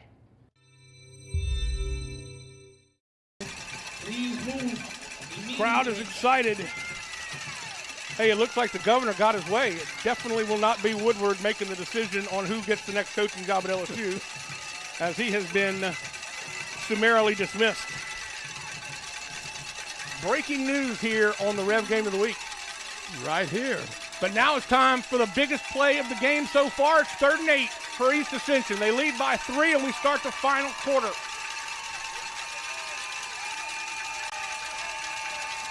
Cowbells are rolling and rocking and rattling. Dropping back, throws across the middle. Incomplete. No flags. Good defense that time. Pass is incomplete. They'll bring up 4th down and 8 for the Spartans. Boy, nice play right there defensively for Dutchtown. Camden Hanbury. I mean, you know, 18 basically was surrounded by defenders there. Nice job right there by Dutchtown. He did. LaBeouf checked over to Merriweather, who looked like he was wide open in the flats. He chose to try to thread the needle.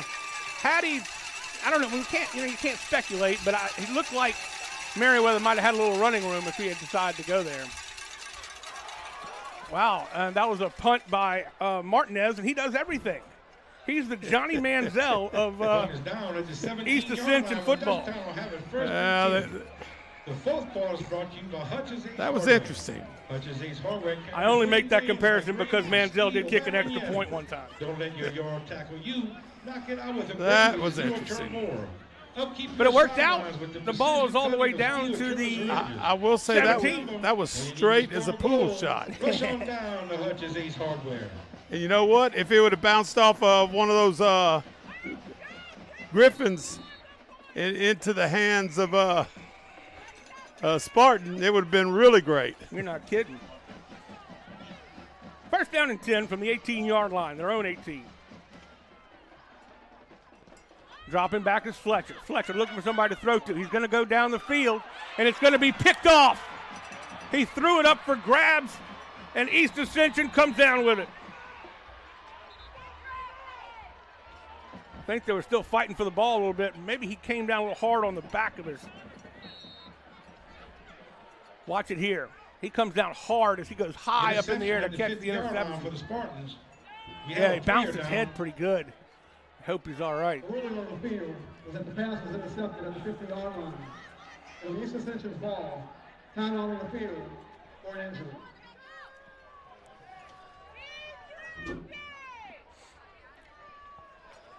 In the last 5 seasons, East Ascension has had a little bit of trouble. They missed the playoffs in 24 and 23. They went to the regionals in 22, 21, and 20. But Brock Mathern has been here now, and he's really starting to put some. Coach Mathern comes out there just to check, see how things are out on the field. He's going to get up on his own steam, and we're so glad to see that. That was Donjel Smith on the interception. Congratulations to him. Another big turnover. So there have been 3 big turnovers by Dutchtown. East Ascension is not committed to turnover. 2 interceptions and 1 fumble. Fumble was, of course, returned for a touchdown. The first interception, they turned the ball over on downs at East Ascension and no harm was done. Let's see what happens now after the interception and East Ascension with the football. The nose of the football at midfield. I mean, you look at this right there. Dutchtown looks like they're in a goal line defense.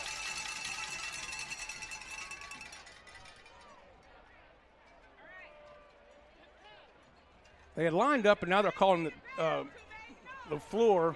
LaBeouf is calling them into the huddle. A lot of people around that line of scrimmage there. A lot of people within 5 yards of that football, too.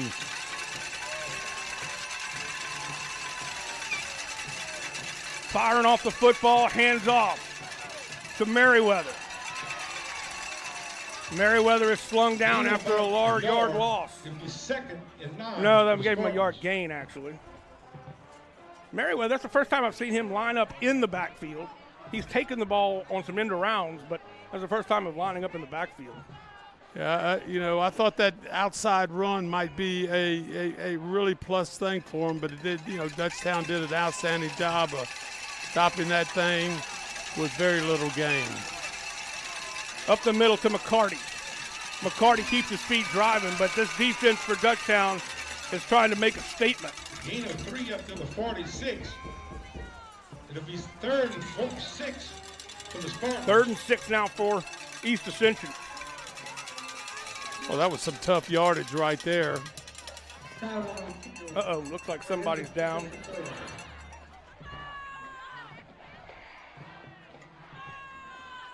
Last 5 seasons for the DUTCHTOWN Griffins, and last year they lost in the bi-district round of the playoffs. 23 was their best, 11-2 season, went all the way to the semifinals. Well, that was a lot of fun watching them that year. It was. And then basically regionals, bi-district, and regionals from 20 to 22. So 11-2, exceptional season. 8-2 is what they finished up last year, and they are 5-2 as we speak.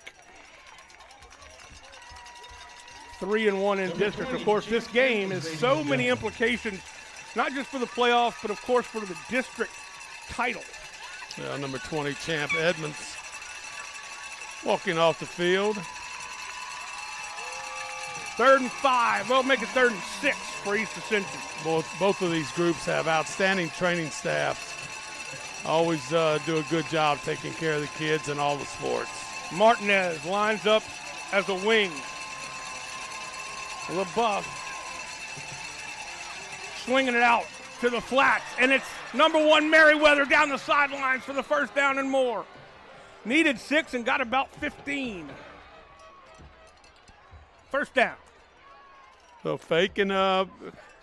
You think that is an RPO? I don't believe so because, he was looking in complete opposite direction right there. So nice job right there. Getting the ball, then avoiding the tackle, which was a big plus right there. Getting the ball down the sideline, 1st and 10. From the 28-yard line. Got plenty of time, throws it up. Into his bucket, right into the bread basket for number 1 Merriweather. Perfectly thrown football. Touchdown. LaBeouf says, I'm going to show you a pass right here. This was an outstanding throw, outstanding route. I thought it was very good coverage also. And getting the ball right down the sideline, nice pitching catch. 29-yard touchdown strike from LaBeouf to Merriweather. Extra point is good, and East Ascension leads by 10 once again. 10-20 left to go in the ball game. It is 24-14. East Ascension with the lead. Back after this on the Rev Game of the Week. Athletic training staff of DUTCHTOWN High School would like to thank the following sponsors for their support of our Griffins Sports Medicine Program.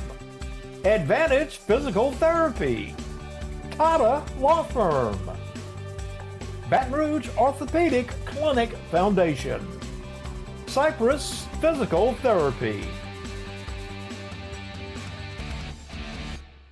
It was a quick drive. It started at the 50-yard line. 5 plays. It only took a minute off the clock. Watch this beautiful pass.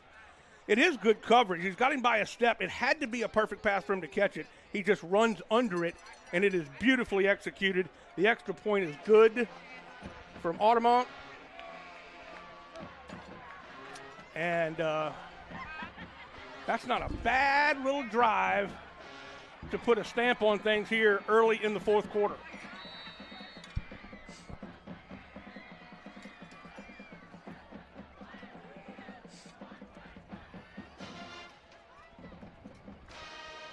DUTCHTOWN has to answer now. Time isn't a factor just yet, but I mean, it's getting close. Nice job to fall on the football, and they'll have good field position, will DUTCHTOWN. That was number 6, Mackay Hill, falling on it. Oh, nice. This is good football weather. A great game right here. Heck, and it's the eve of Halloween. It's All Hallows Eve. What are you going as? Oh, I thought I'd go as football maybe a color commentator. Oh, man. It's not a stretch for you, though. Yeah. What about a tall commentator? There you go. I'm going to go as a short commentator. 1st and 10 for DUTCHTOWN. Own 32.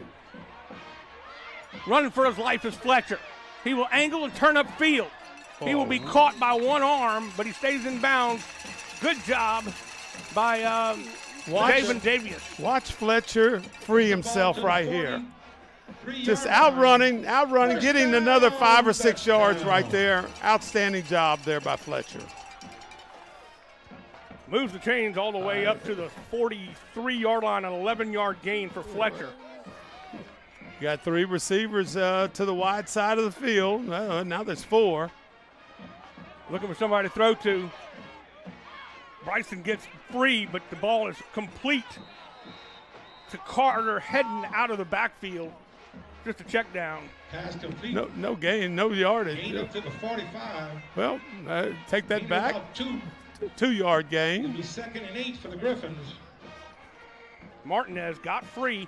Good job for Fletcher to check it down to his safety valve receiver. Yeah. But you don't have many passes that are incomplete that stops the clock. Not much going out of bounds. That's right. Had a couple of penalties, not many. Just a good high school football game between 2 good teams right here. Fletcher pulls it back. He will be met and driven to the turf by guess who? Tony Miles. He is a big-time linebacker. Man. Watch this. Boom. Meets him and folds him up. TM. Man. I can see his daddy smiling right now. No gain. And he's probably saying, just like I used to do. That's right. Well, Tony has been all over the field tonight, along with Michael Levy. Although Michael, we haven't called his name in a little bit. He did a lot in the first half. He's number 12. You see him backed off defensively. They're coming. Going to drop back. Fletcher's looking for somebody.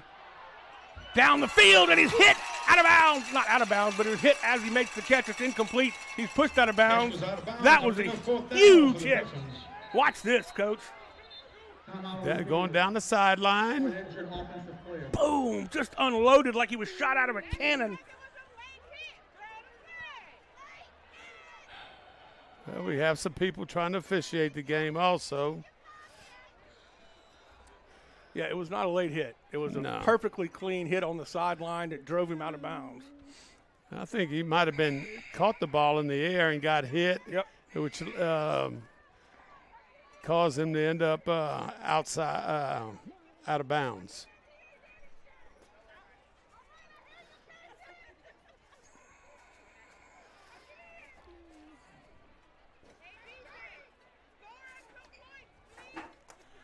We're in week 9 of the regular season. I still have hard time believing this is what East Ascension has faced this season.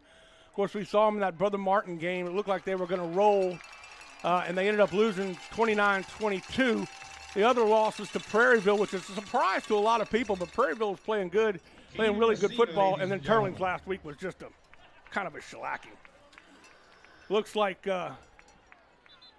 our receiver, number 3, Messina, is going to be okay, thankfully.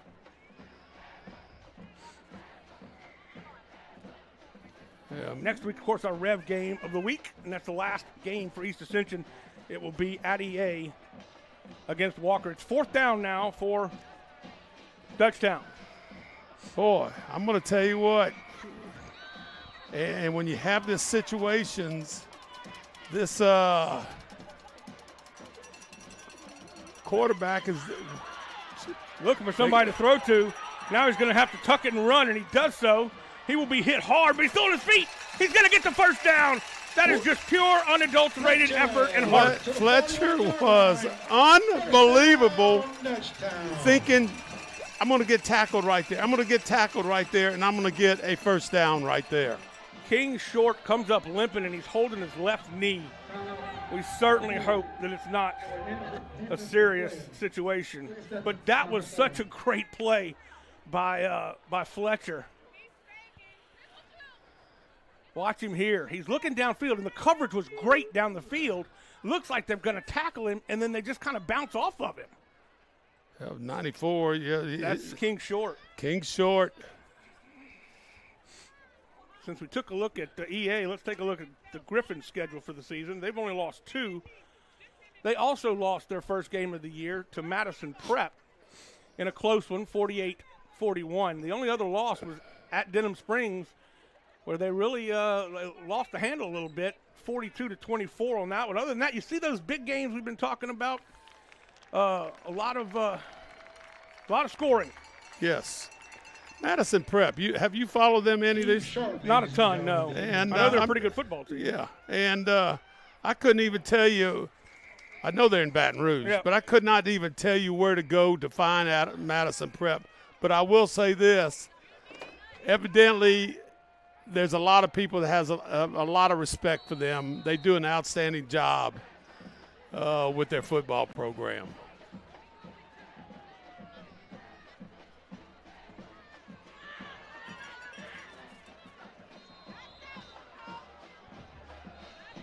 Up the middle that time. Bryson Martinez lost his helmet. He'll have to leave the game for a play. Brings up second down and 3. Second and 7. Well, Fletcher looks over to the sidelines. You need to maybe kind of pick it up just a little bit because that clock's running at the 7:30 mark.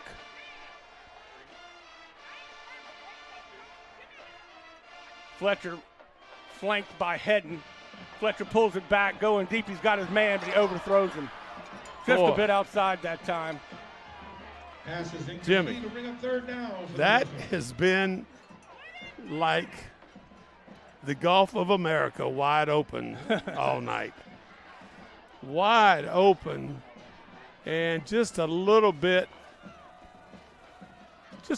off right there. I mean, I see Michael Janis sees what I see. Yep. That middle of that field. Got a nice little arm, nice little throw, just a little bit off. Third down. Pulls it back. Now he's got a receiver open. He'll make the catch. Dances out at the first down. Derek Walker-Weiss on the catch, and they'll move the chains. Picks up about 10. First down, Dutchtown. Right at the 25-yard line. They are moving the football, and they're taking up a lot of time. They're down by 10. This drive started at about the 10-20 mark. This will be Fletcher up the middle. And he just dances away from trouble. When he runs the football up the middle, he goes untouched almost. That's the second touchdown that he has run where he was basically untouched into the end zone. Fletcher says, this is routine for me. And I'm going to tell you, they've had that play, fake and go, for about 5 years now. And don't matter who is carrying the ball or who's faking, you know, it is going for the money most of the time for Dutchtown. The 9th rushing touchdown of the year for Fletcher. He had a 24-yard touchdown run in the second drive on offense in the first quarter, and now a 25-yard touchdown run. The kick is up, and it has plenty of leg, and we are back to a 3-point ball game. 6:44 left to go in the game. East Ascension leading 24-21. Back after this on the Rev Game of the Week. Athletic training staff of Dutchtown High School would like to thank the following sponsors for their support of our Griffins Sports Medicine Program. Cypress Roofing, SCC Heating and Cooling, Raising Cane's in Prairieville, Hollis Orthodontics.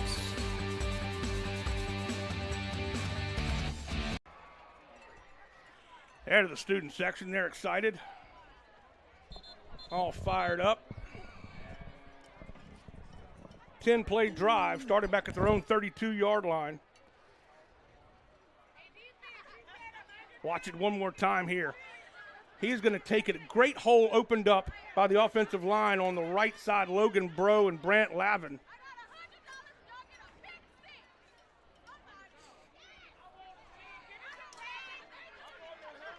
Now, let's see. We've got an interesting formation here. Are they going to try to onside this? You've got almost everybody split into two sections near the sideline. Yeah, they need that second line to move up a little bit more. It is an onside kick. It did not go 10 yards. It goes out of bounds at the 49-yard line. So a good effort, but it just didn't quite bounce the right way. And here it is right here. Might even come close to hitting one of the having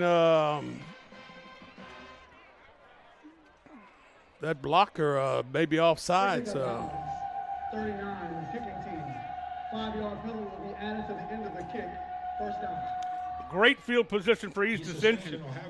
Instead of having it at the 49, they'll have it at the 44 into Dutchtown territory. So a short field here for East Ascension.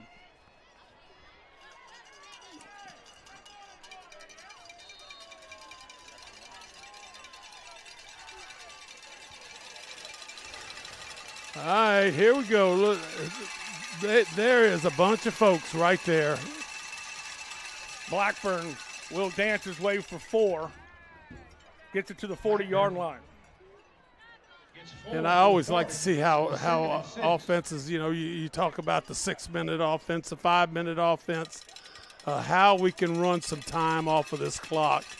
And they've done a pretty good job just looking over there at the East Ascension sideline and taking a little while to figure out all the signals and then running the play. Well, they're content to run as much clock as they possibly can. 2nd and 6. They're up by 3. Boy, look at that. That is good. Up the middle. We stacked up after a 2-yard gain. Nowhere to go for Blackburn that time. Number 34 comes out, big-time Camden Hanbury, but he had a lot of help. Well, LaBeouf right there did an outstanding job. After he he didn't panic. He looked straight at that clock and snapped that thing with about 1 to 2 seconds left. Clock still rolling at 5:30 left in the game. 15 seconds on the play clock. Yeah, look at everybody. Probably taking your time calling the play, too. They need to get a first down. If they can get a first down, that'll be a big-time play. Handoff to McCarty, and McCarty will get the first down. Did you see who had that ball? Gets to the 32 and a first That down. was a heck of a fake. Nice job right up the middle. Brought down by Bryce Chatfield. First down, and that's a big play for this offense. Under 5 minutes now, and oh my goodness, that was a bad mistake by the offensive line for East Ascension. That'll back them up 5 yards. Well, now it'll go with a 25-second clock. Ball is placed at the 37. When it'll be first And there's that time. 1st and 15 now for East Ascension.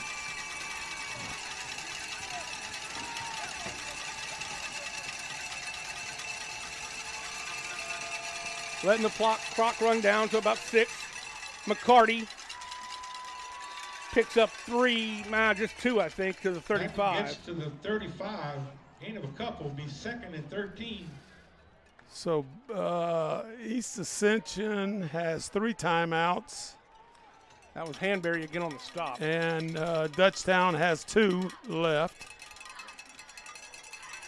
2nd and 13 now. Down to 4 minutes left in the game.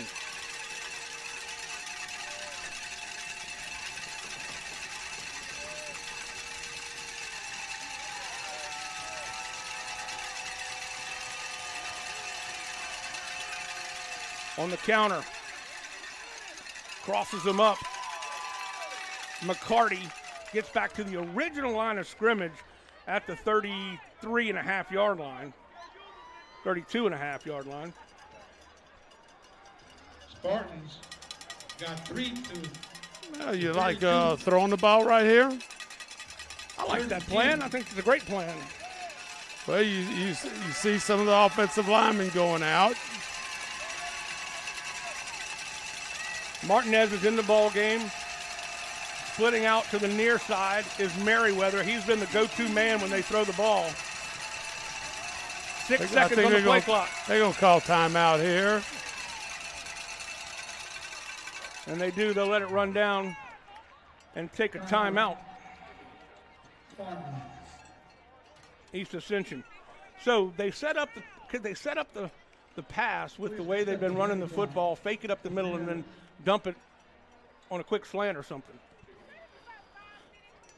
I would, just from what I'm seeing by both of these teams tonight, offensively and defensively, I think they have prepared themselves for this situation to either stop what's going to happen or to get down East Ascension and execute right here in the closing seconds. So, you know, it would not surprise me one bit to see one of these two teams be very successful in this moment, knowing that you have this, you know, Dutchtown's right here with this field. I'm sure East Ascension, Santa Ma, Prairieville's, you know, they're at school there with their field, or East Ascension and Santa Ma can drive on over to their turf field. If they can get the ball to about the 25, I think they have an opportunity to do a field goal, kick a field goal. Audemont certainly has the leg. Well, they're going deep right here as far as those safeties. Dropping back is LaBeouf. Looks right, now throws left. Looking for his man, and he's got him! What a catch! Wow. All the way to the 4-yard line. That was well schooled. From the backfield. And it was well covered. Jacob Gautreaux on the catch. Timeout on the field. Dutchtown takes it. That was a huge play, Coach. Very much so. Beautiful throw, and it was pretty well defended. Can we watch that play again? Watch out of the backfield. He faked, and then he went down the sidelines. Well covered right there. Just like I told you. I mean, I didn't care, you know, whoever was going to be successful over there, they prepared to be successful. And it was well schooled on both sides right there. Well executed. Pitching catch down that sideline. It was Hanbury as the linebacker on the receiver, doing a pretty good job of coverage, but that had to have been a perfectly thrown football, and you had to have Gautreaux really concentrate and make that make that catch. And I'm just telling you, you know what's really crazy? I may be wrong about this. That's the first time they've run that play tonight. Yep. First time they've run that play, and you got to put all your money on it. Under 3 minutes to play, and they're at the 4-yard line. East Ascension knocking on the door. Running behind that big offensive line. He'll be stopped shy at the 1-yard line. That was Martinez on the carry. Good defensive stand.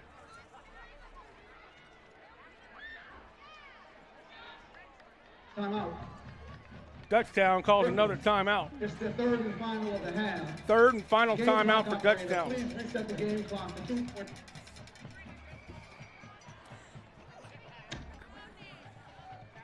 Let's take a quick look while we have a second at the keys of the game and see how things have panned out if our keys were accurate.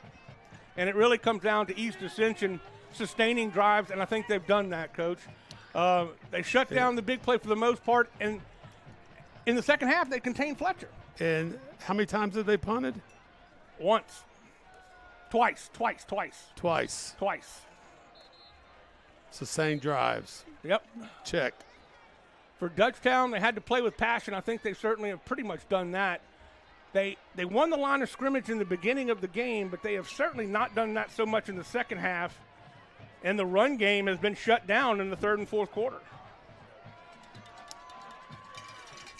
Contain Fletcher? Not real certain on that one. Martinez in for the touchdown, just stepping over people. Touchdown Spartans. And the Spartans lead 30-21 with 2:39 left to go in the game. Well, you know, that's their guy. I mean, that is the guy for anybody. Anybody Yep. that's got Martinez, they're doing it right. You know, and there's not a joke to what's happening right there. I remember when Dutchtown had the guy a few years ago. Blocked. The extra point is blocked. The extra point is blocked.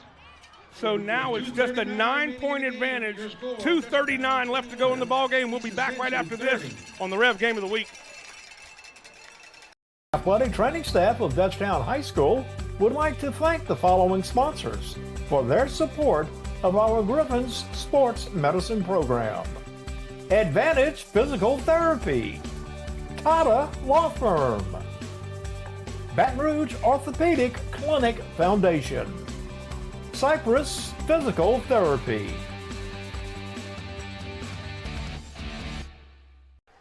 Nine plays on that touchdown drive. And it was just, look at him just bowling over people.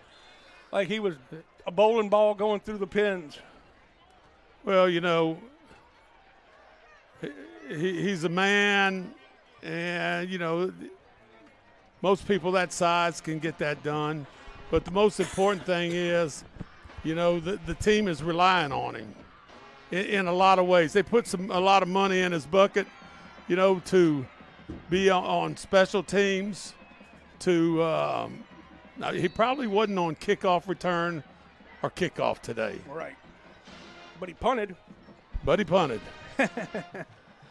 he's got 2 touchdowns. Yeah, and so Audemont will kick this one hard and away. It's collected at the 10-yard line. Uh-oh. Martell Rogers has got some running room. Still on his feet. He's going to be slung down finally by number 4. Could be an interesting game right here. Dawson Landry. First down, Dutchtown. First down, Dutchtown in East Ascension territory. Now they've got to move quickly. 2:30 left to go in the game. Great return that time of about 45 yards. See if Fletcher, he can beat you. I think with his brain. I think with his legs and with his arms. Fletcher, he's got some room. He's going to get the first down and more. Picks up 13 and a first down. Fletcher to the 32-yard line. First down. He'll get the ball to the 32-yard line, and Dutchtown will have a first down. And I don't think Dutchtown has any timeouts, I don't believe. That is correct. They do not. Dropping back will be Fletcher. Fletcher finds Martell Rogers. Rogers down the sideline. He punishes the defender. Still on his feet. Dawson Landry finally was able to wrestle him to the ground. But they are Fletcher knocking on the door. Beat to Rogers to the 15-yard line. Oh, he fumbled the football. Dutchtown. He must have stepped out of bounds before because Dawson Landry ripped that ball out of his hand. The whistle must have blown on forward progress, I guess. Spartans will call a timeout.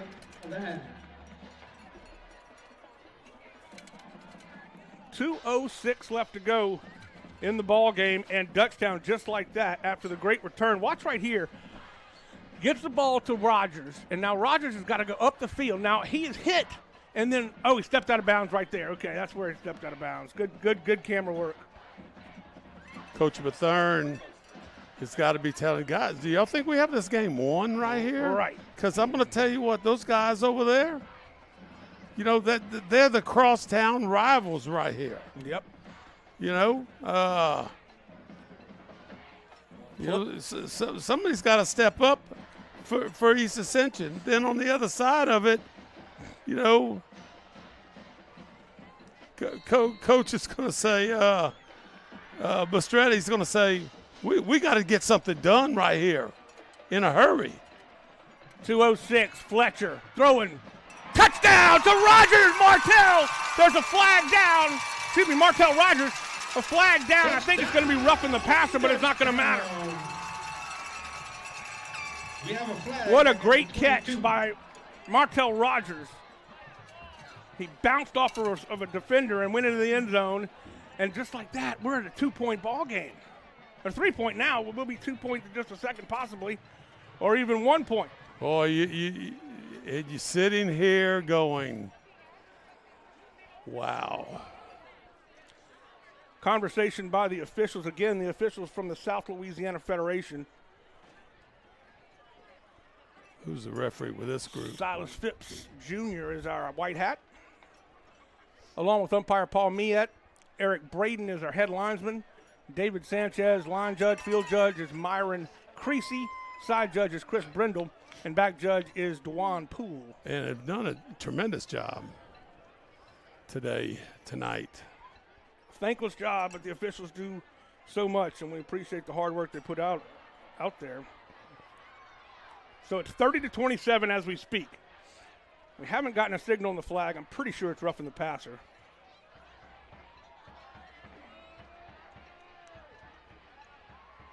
They'll assess it on the kickoff, I think. At least that's what they're talking to Mastretta about. Denham Springs Walker just got the final. 62-34, Denham Springs in the driver's seat. They win that one over Walker. Yeah, that game is just like this game. And you know, I know Walker's not having a great year, and Denham Springs is having a great year, but I can just tell you, look at these guys on the sideline. They're saying we gotta catch that onside kick. Next week, Denham Springs plays Santa Maud. Santa Maud's at Denham. What a big game that's going to be. They're still sorting this out. I'm not quite sure why it's taking so long. Well, I think the whole thing is, do you want to take it on the extra point, or do you want to take it on the roughing the passer, defense number 30. After the play was over, unsportsmanlike conduct, scoring team. Both fouls will be enforced on the ensuing kickoff. The result of the play is a touchdown. So the touchdowns count. They're going to assess the penalties, and guess what? It's just going to move it right back to where it will start, where it would kick off normally from. They'll move it back 15 and then up 15. So they're going to go for the extra point. And no timeouts left. So that's 40 seconds on each one of those possessions, on those plays. Kick is up, and it is good. Cuts the lead to 2, 30-28. We will be back after this. You're watching the Rev Game of the Week. It comes down to the wire. Back in a minute. Dutchtown 28, East Ascension 30. Athletic training staff of Dutchtown High School would like to thank the following sponsors for their support of our Griffins Sports Medicine Program. Cypress Roofing, SCC Heating and Cooling, Raising Cane's in Prairieville, Hollis Orthodontics. Don't know that. Welcome back with 2:02 left to go in the ball game. The Griffins with a great return on the kickoff after the Spartans scored. And they didn't get the extra point because it was blocked. That is how and then the Griffins came right back and drove down the field in about a minute and a half, or less than a minute and a half, actually about a minute and 10 seconds. And they score on the big pass from Martell Rogers, roughing the passer, and then a personal foul call on Dutchtown. On Dutchtown. And they're going to assess it, and I think it's going to come right back to the 40 if they haven't done it already. So this will be the 15-yard mark-off for the roughing the passer call. Now they'll mark it 15 yards back for the unsportsmanlike call, and guess what? We'll kick it from the 40. Yeah, that official, he wanted to get a little TV time. Well, right he there. got it. So that was fun. 30-28. Dutchtown cuts the lead to 2. So where do you think they're going with this thing?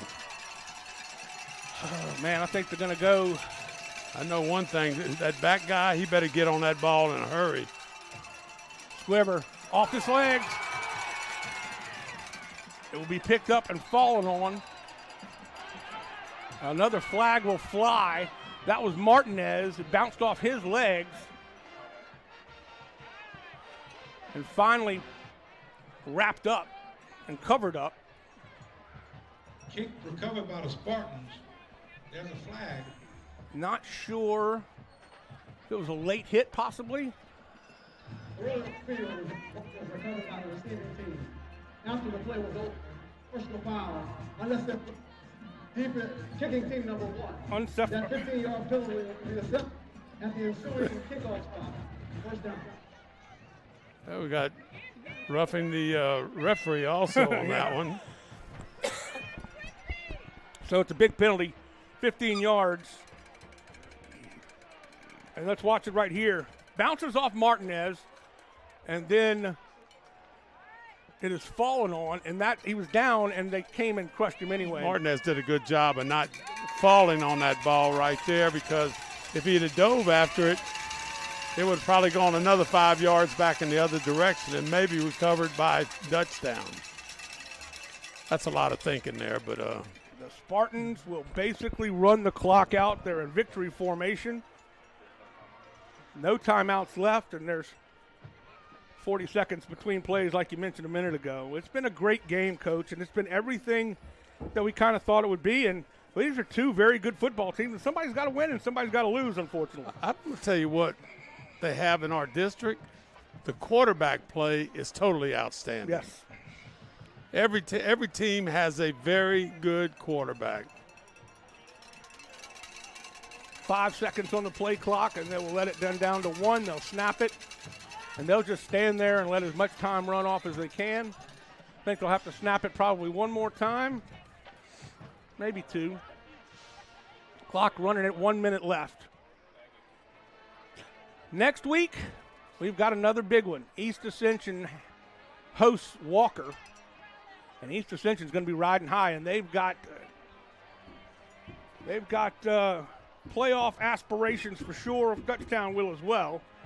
But East Ascension has come on and played really good football in the district. They will go to 4-1 on the year. Dutchtown will fall to 3-2. That Denham Springs Sanamaw game looms very large, because if Sanamaw can win and knock off Denham Springs, that would move them to 4. That would move Denham Springs to 4-2, and it would possibly give East Ascension an opportunity to win the district outright. And you know that if you win district, you automatically get to the playoffs. But also if you're in the top 28, you also get in the playoffs. And you have select and you have non-select. The select are going to be not just the private schools, anybody that has enrollment into your school that has 25 students outside of your school zone. That's also a situation. So you basically have, a number of students that are in the enrollment select and also in the non-select. It kind of evens out right there. Well, congratulations to the East Ascension Spartans. They played a heck of a football game.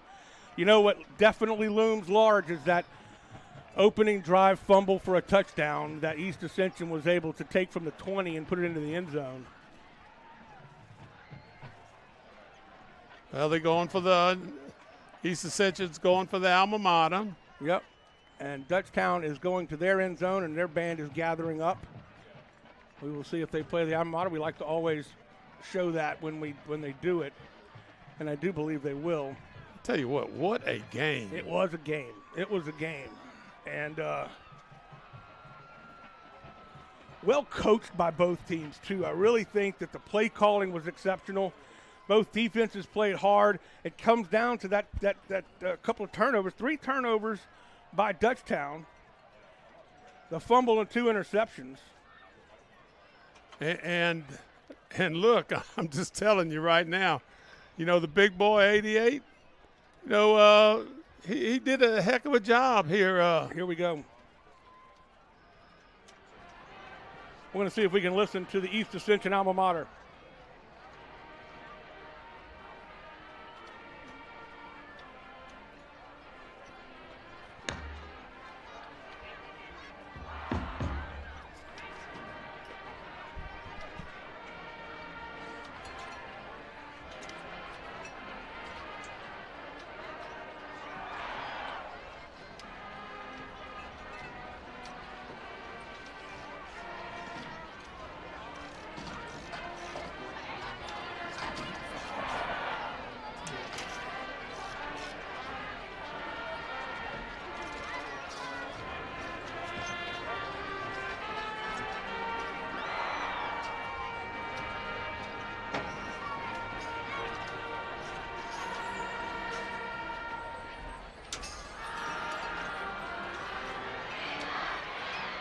Congratulations to the East Ascension Spartans. They win this one 30-28 over the Griffins.